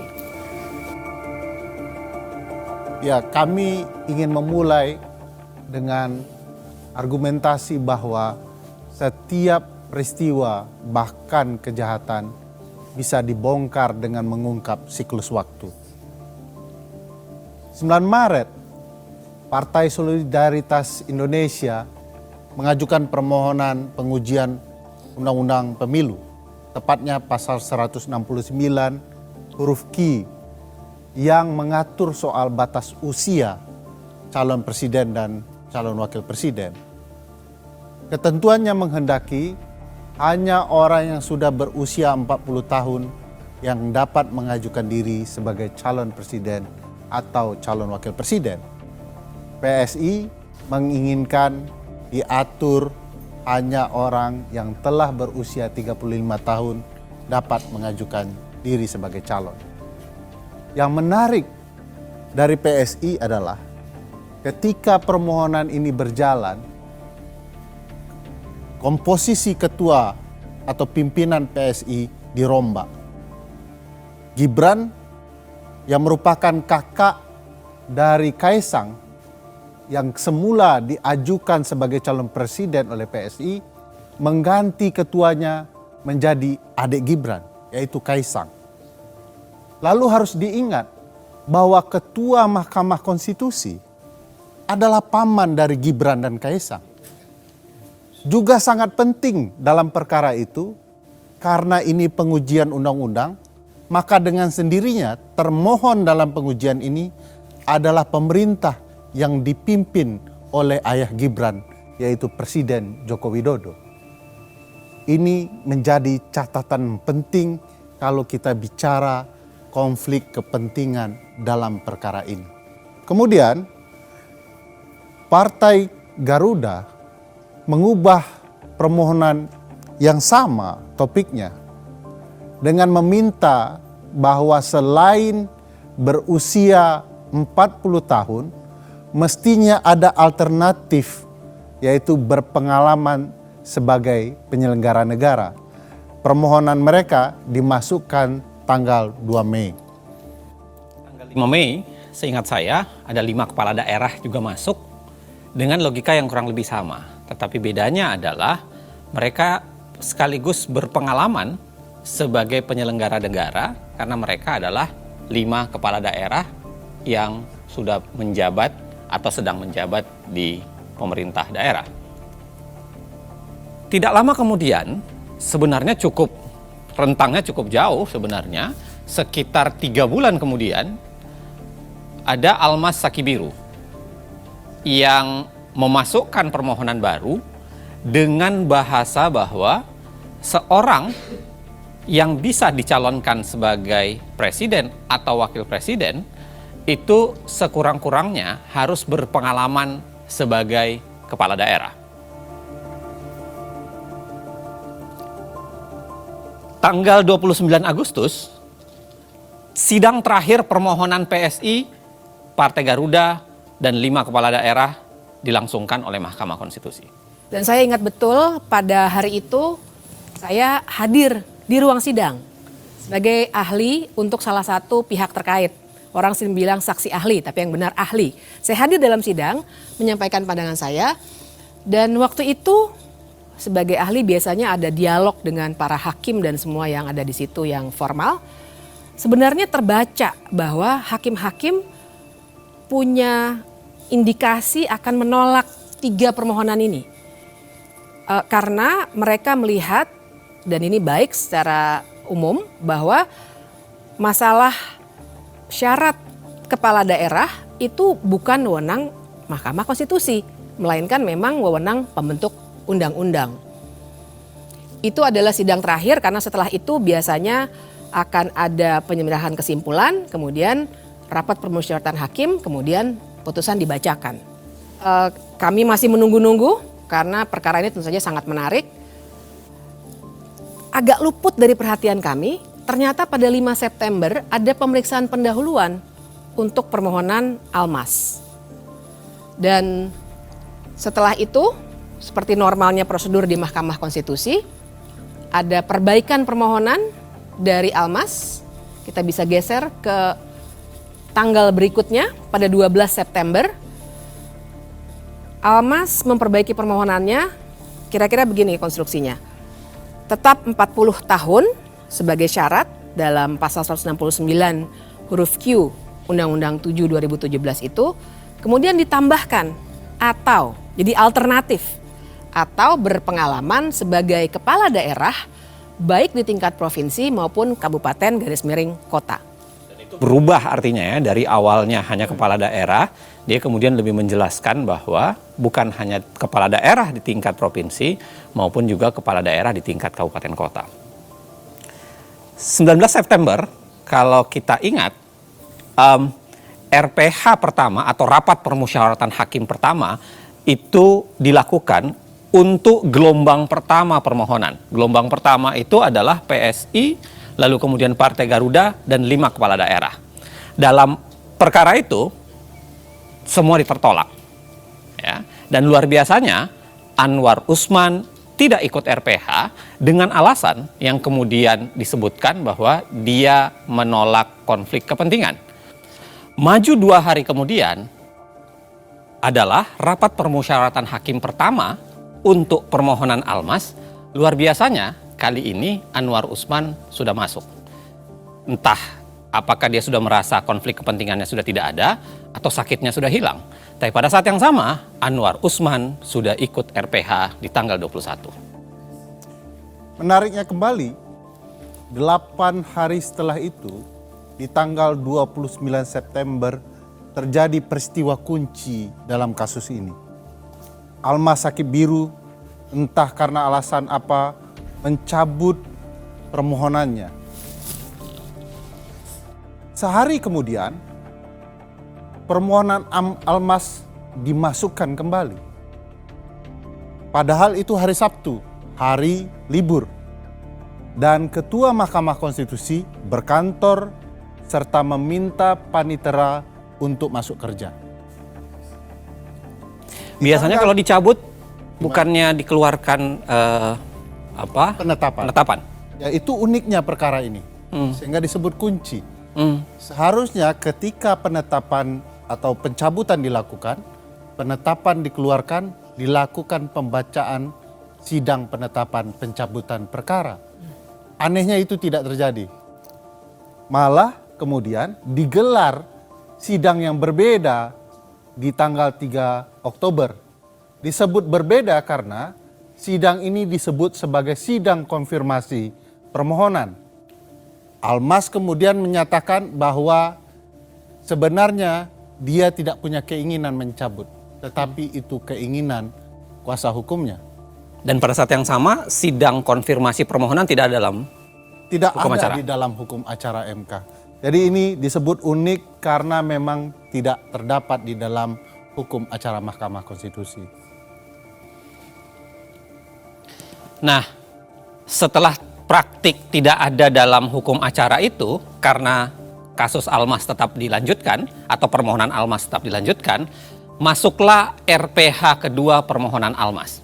Lagi-lagi Anda masih ingat bahwa di situ Anwar Usman masih ikut di RPH.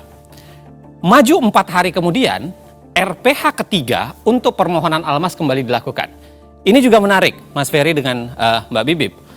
Biasanya RPH berulang kali itu adalah tanda bahwa permohonan itu memang jelimet. Atau ada pertarungan perkara yang penting, atau barangkali karena memang pemohon menghadirkan sebuah logika yang canggih dan pembuktian yang luar biasa. Tapi kalau kita lihat Almas, saya tidak cukup yakin dengan itu. Karena kalau kita lihat permohonan Almas, Anda bisa bayangkan alat buktinya ada 3. Satu adalah KTP-nya Almas, yang kedua adalah fotokopi Undang-Undang 7 2017, dan yang ketiga adalah dokumen Undang-Undang Dasar. Jadi tidak ada sebenarnya logika argumentasi yang memadai untuk diperdebatkan secara hukum. Kalau kemudian menjadi menarik, kalau kemudian harus ada 3 RPH untuk membahas permohonan Dan nggak Almas. ada sidang ya, Bang Sama Uceng? sekali tidak ada Persis, sidang. nggak ada Jadi sidang. nggak ada saksi, nggak ada ahli. Tidak ada sidang. Jadi tidak pernah dibuka sidang. Yang ada adalah hakim sibuk memperdebatkan permohonan Almas saja, tapi tidak pernah membuka itu ke publik, dan itu dilakukan berulang kali. Karena sidang substansi kan sudah selesai ya? Ya. Di tanggal 29 Agustus. Persis. Nah setelah 9 Oktober nih, saya ingat sekali tuh hari itu. Saya yakin kita punya pengalaman yang beda-beda. Ya. Pada 16 Oktober 2023 itu. Tapi karena kami memang sangat terlibat dalam perkara ini, walaupun dengan aktivitas yang berbeda-beda, semua pasti pada pasang headset mendengarkan dari gadget masing-masing apa yang terjadi di ruang sidang. Jadi hari itu saya juga mendengarkan dengan tekun. Paginya perkara yang lain dulu. Kemudian pada 11.45 seperti saya duga, permohonan PSI selesai dibacakan dan ditolak. Lega betul saya. 12.29 perkara kedua yang dimohonkan oleh Partai Garuda ditolak juga. Tambah lega saya. Kemudian yang ketiga 12.49 perkara ketiga selesai dibacakan juga ditolak. Ya. Kegembiraan Mbak Bibip soal kelegaan itu juga hinggap di diri saya. Karena selesai istirahat, saya makan siang, bahagia, demokrasi Indonesia terselamatkan, saking bahagianya tertidur. Nah, di sini momen krusial yang dikerjain oleh MK itu. Di hari-hari yang sama ini saya ingat saya berangkat dari Jogja pagi, karena memang ada acara di Jakarta, ada beberapa acara di Jakarta. Dan sebuah koran nasional itu minta saya nulis soal putusan ini. Makanya kenapa kemudian di bandara saya mendengarkan, lalu kemudian begitu nyampe di Jakarta, sudah istirahat makan siang, saya tahu putusannya, tapi saya mendengarkan kembali melalui siaran ke belakangnya gitu, dari siaran YouTube. Dan ya saya persis bayangan saya sebenarnya permohonan ini ditolak. Hanya saja saya agak khawatir sebenarnya. Ini nggak sepenuhnya saya merasa gembira. Karena saya kasih bocoran aja. Jadi beberapa hari sebelumnya ada 2 peristiwa sebenarnya yang membuat saya agak khawatir. Yang pertama adalah karena di sebuah podcast ada seorang politisi yang bercerita dengan lantang bahwa putusan ini akan berubah dengan ya agak mirip dengan permohonannya Almas. Sebut yang saja terakhir. Bambang Pacul. Ya, dalam sebuah podcast. Dan yang kedua, bocoran ini sebenarnya sudah keluar di kalangan wartawan. Jadi beberapa wartawan itu sudah mulai bercerita bahwa permohonan ini akan dikabulkan dengan alasan yang agak mirip Almas. Itu yang membuat saya, walaupun ini semua ditolak, saya tetap merasa was-was bahwa jangan-jangan terjadi arus balik di pasca makan siang. Ya. Gitu. Nah, kebahagiaannya Ferry itu sebenarnya beralasan sih. Karena kan memang kita nih yang biasa mengamati, menganalisis putusan-putusan MK, paham bahwa biasanya kecenderungannya kalau ada satu perkara yang objeknya sama, kecenderungannya akan sama karena satu blok begitu ya. Nah, tapi waktu itu saya ingat betul di jadwal sidang memang tertera hari itu akan diputus banyak putusan, tidak hanya 3. Nah, jadi waktu siang itu Ferry lagi tidur, ada tuh wartawan yang nanya, "Mbak, komentar dong mengenai putusan yang sudah keluar nih, bagus-bagus ya Mbak ya?" Nah, saya tahu ada beberapa guru besar yang sudah berkomentar membahagiakan, tapi saya bilang sama wartawan itu, nanti deh, saya merasa ada sesuatu yang akan berbeda setelah makan siang. Saya hanya mau diwawancara setelah semua putusan hari ini dibacakan. Ferry masih tidur ya? Terjadilah, masih tidur. Karena logikanya kan memang putusan yang sama materinya. Kalau ini sudah ditolak, runtutannya kalau tidak ditolak ya anggap tidak Tapi dapat diterima. basis penolakannya apa nih? Seingat saya kan basis penolakannya adalah Beda-beda ya. ya, tapi pada dasarnya mereka mengatakan bahwa ini adalah open legal policy. Ya. Ya kan, satu tuh. Terhadap permohonan Garuda dan 5 kepala daerah ditolaknya, salah satu alasannya mengatakan karena penyelenggara negara itu terlalu luas. Ya. Ya kan, tidak ada sambungannya untuk kemudian mengatakan semua penyelenggara negara bisa diterima untuk menjadi presiden. Kalau penyelenggara negara appointed officials juga termasuk yang ditunjuk, Ya, bukan betul. hanya yang dipilih kan. Bukan hanya dipilih. Nah, ada juga seingat saya Pak Suhartoyo konsisten untuk kemudian menolak semua jenis dengan alasan bahwa ini harusnya NO. Ya, need on dapat Pantelicar diterima. kelar, tidak dapat diterima karena seharusnya bukan perkara di Mahkamah Konstitusi atau seharusnya ini bagian dari open legal policy. Nah, ada satu yang menarik karena ada nama Guntur Hamzah. Karena di 3 permohonan ini Guntur Hamzah itu secara konsisten menerima semua permohonan. Jadi dia mengabulkan permohonan PSI, mengabulkan permohonan Garuda, bahkan mengabulkan juga permohonan 5 kepala daerah. Nah, jadi istirahat makan, siang-siang itu kami semua di tempat masing-masing juga makan. Setelah selesai, saya di suatu acara nih. Masih mendengarkan terus walaupun sebenarnya acara diskusi. Tapi saya ingat betul teman-teman yang dalam satu acara bilang ke saya, "Mbak Bibip kok mukanya berubah?" Karena ternyata jam 15.27 putusan Almas selesai dibacakan dan dikabulkan. Ternyata sekarang orang yang jabatannya masih menjadi wali kota walaupun hanya 2 tahun bisa menjadi calon wakil presiden. Padahal masa jabatan itu harusnya 2,5 tahun ya. Betul. Jadi sebabnya muncul kata sedang itu ya. Ya, jadi di sini sebenarnya yang menarik. Karena ternyata kita tadi sudah lihat sama-sama permohonan Almas sebenarnya bunyinya lihat di 12 September tuh. Berpengalaman sebagai kepala daerah baik di tingkat provinsi maupun kabupaten kota. Tapi ternyata waktu dikabulkan amar putusannya berubah menjadi pernah garis miring sedang menduduki jabatan yang dipilih melalui pemilu.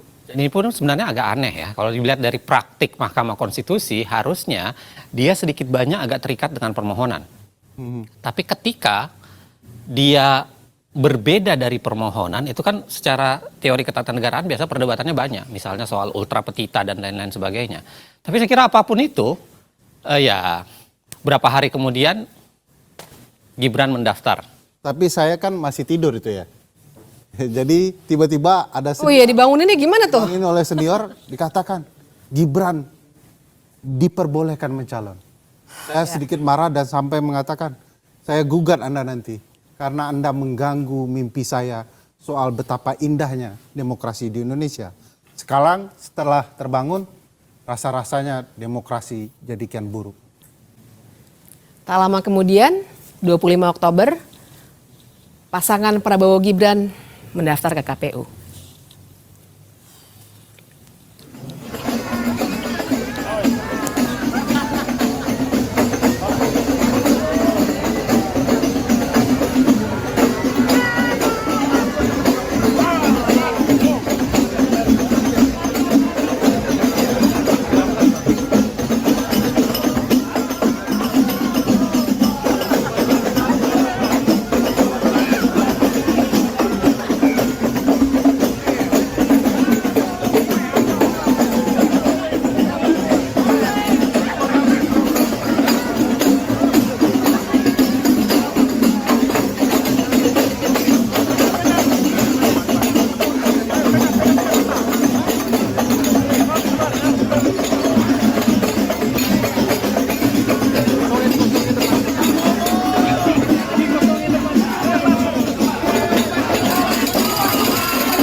Tapi memang kita harus lihat dinamika putusan ini dengan segala kekecewaan yang sudah kita rasakan sama-sama.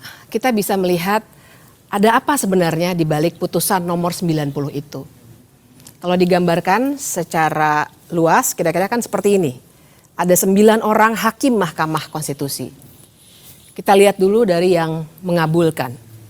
Ada 3 orang yang mengabulkan di sini.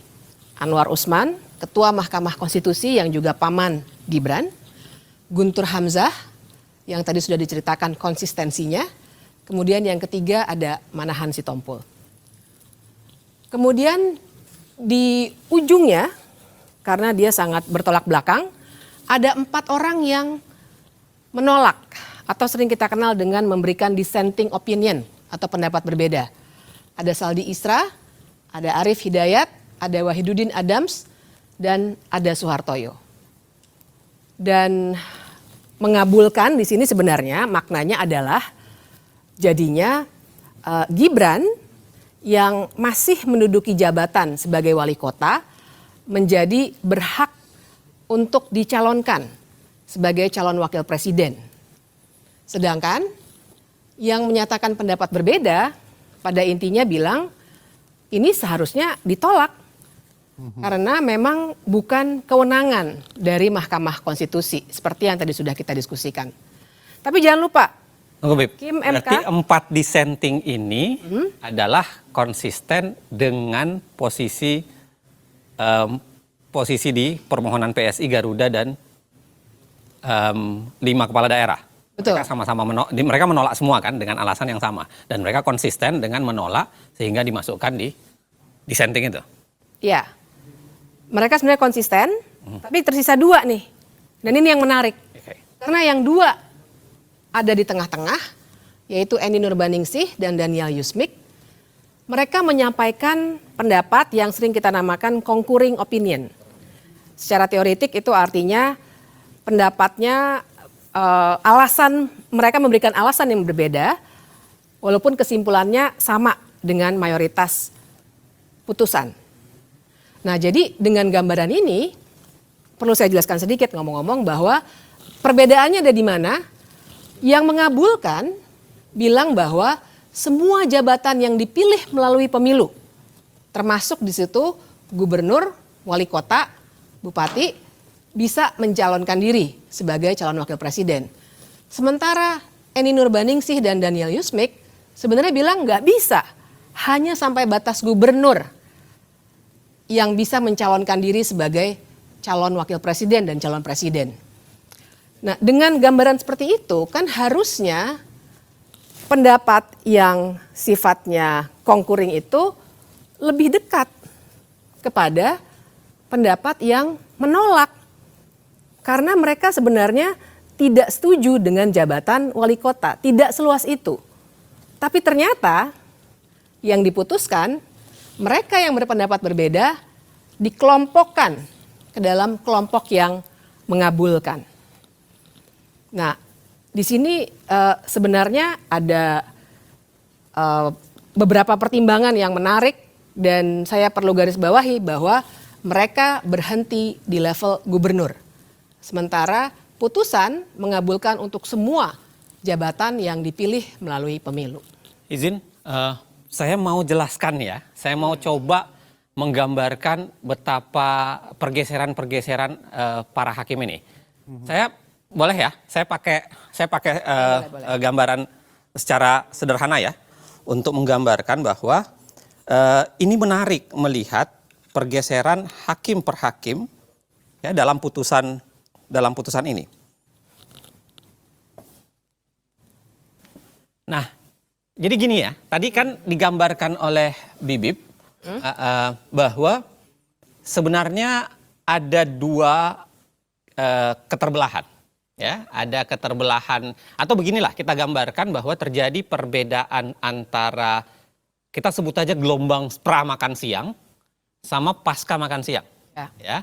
Jadi pra-makan siang adalah putusan-putusan perkara selain 3 putusan perkara para partai itu, dan pasca makan siang adalah kita spesifikkan saja ke putusan Almas.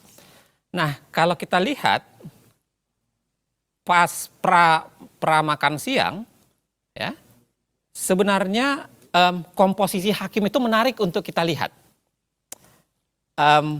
Kita buat satu gambaran bahwa ini adalah hakim-hakim yang langsung menolak permohonan. Ya, jadi ada 7 hakim di dalamnya. Ada Saldi Isra, ada Eni Nurbaningsi, ada Daniel Yusmik, ada Manahan Sitompul, ada Suhartoyo, ada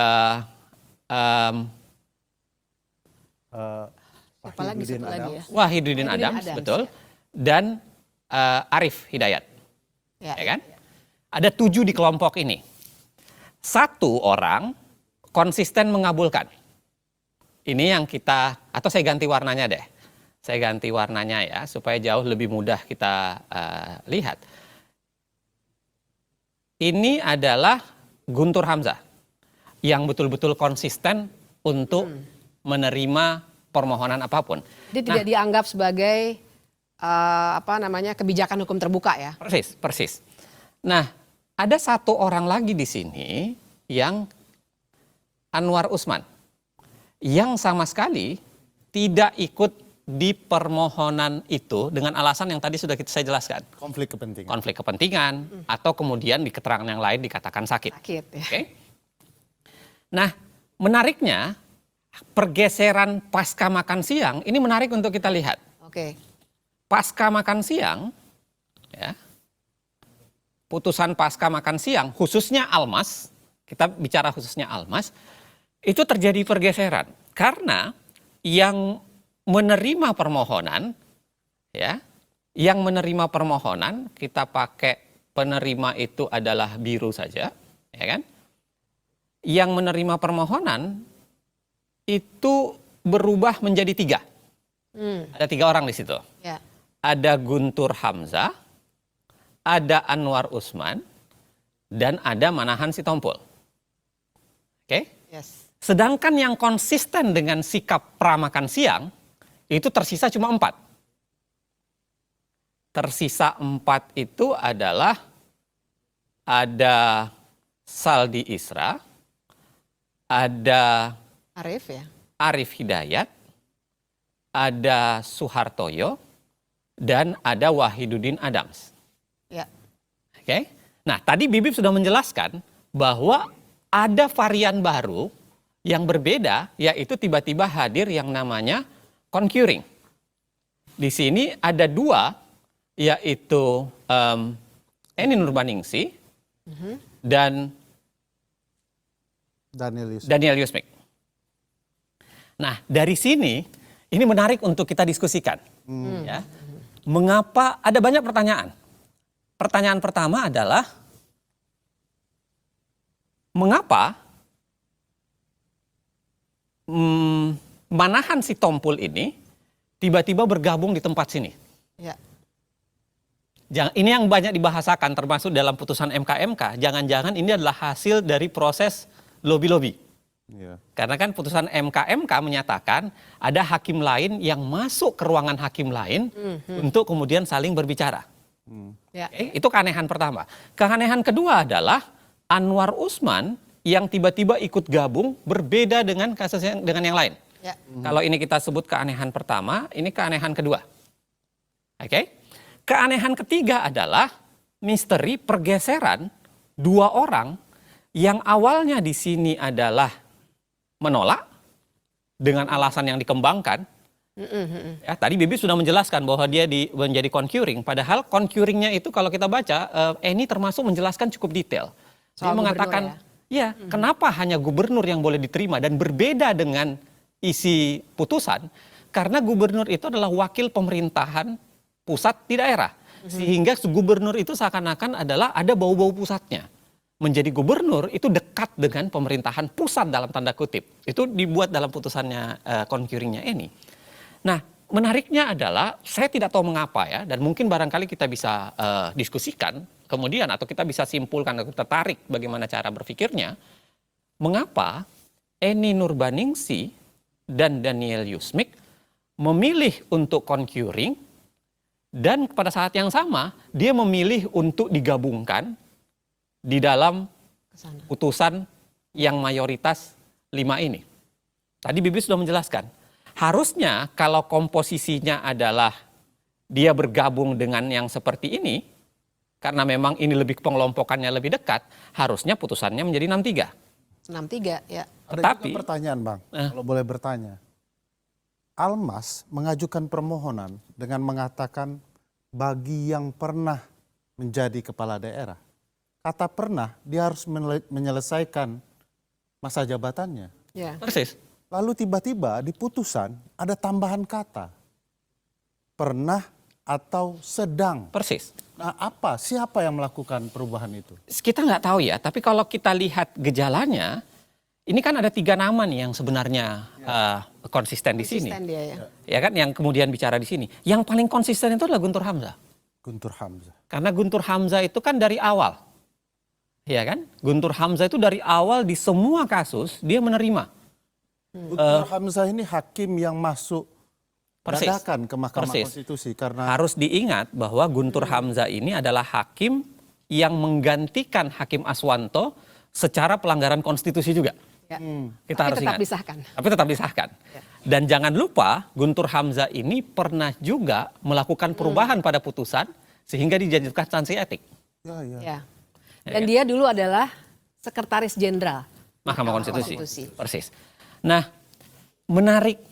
hal yang menarik lainnya adalah kalau kita baca dari dissenting opinion Saldi Isra, Arif Hidayat, Suhartoyo, dan Wahidudin Adams, kebanyakan isinya itu, walaupun ada juga bagian menganalisis perbedaan mereka dengan putusan mayoritas, tapi kebanyakan itu adalah seakan-akan dalam tanda kutip sumpah serapah.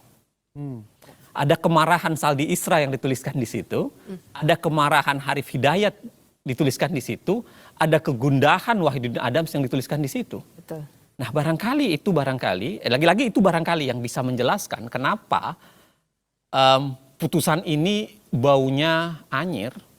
Dan saya kira itu yang saya tuliskan di sebuah media nasional, kemudian saya katakan bahwa ya putusan begini ini memperlihatkan betapa palu hakim sebenarnya patah berkeping-keping di hadapan putusan Almas.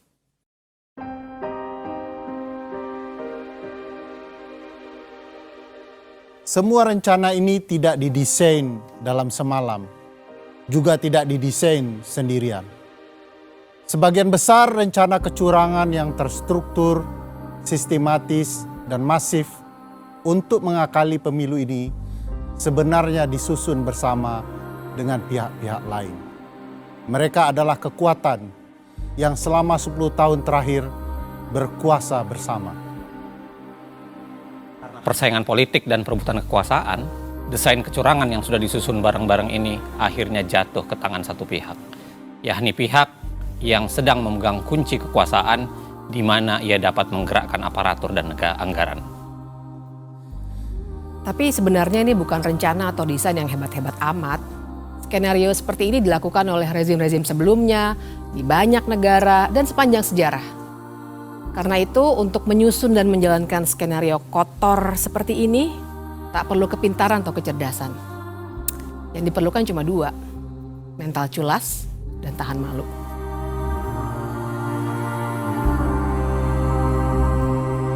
Sekarang ini saya mau fokus dulu bekerja, ngurusi masalah rusun,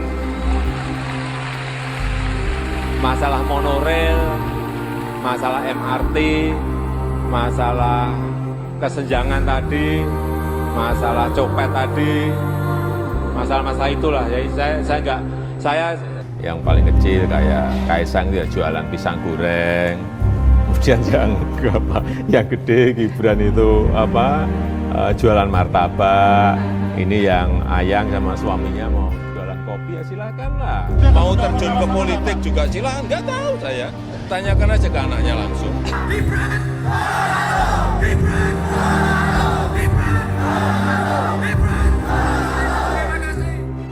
Rapat pleno terbuka penetapan pasangan calon wali kota dan wakil wali kota terpilih dalam Pilkada Kota Medan tahun 2020 hanya dihadiri pasangan nomor urut 2 Bobi Nasution Aulia Rahman. Pak Prabowo dan Mas Gibran.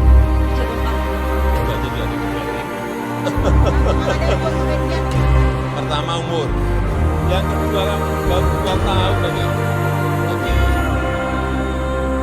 wali kota.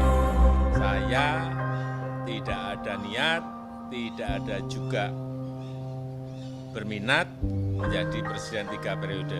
Jauh-jauh hari sebelum menjadi perdebatan berkepanjangan, Presiden sudah memberikan kode kuat soal cawe-cawe dalam pemilu 2024. Saya tahu dalamnya partai seperti apa, saya tahu.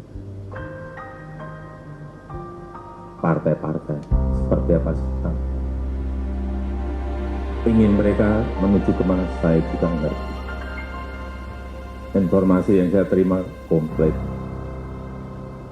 Dari intelijen saya ada, BIN. Dari intelijen di Polri ada, BIK.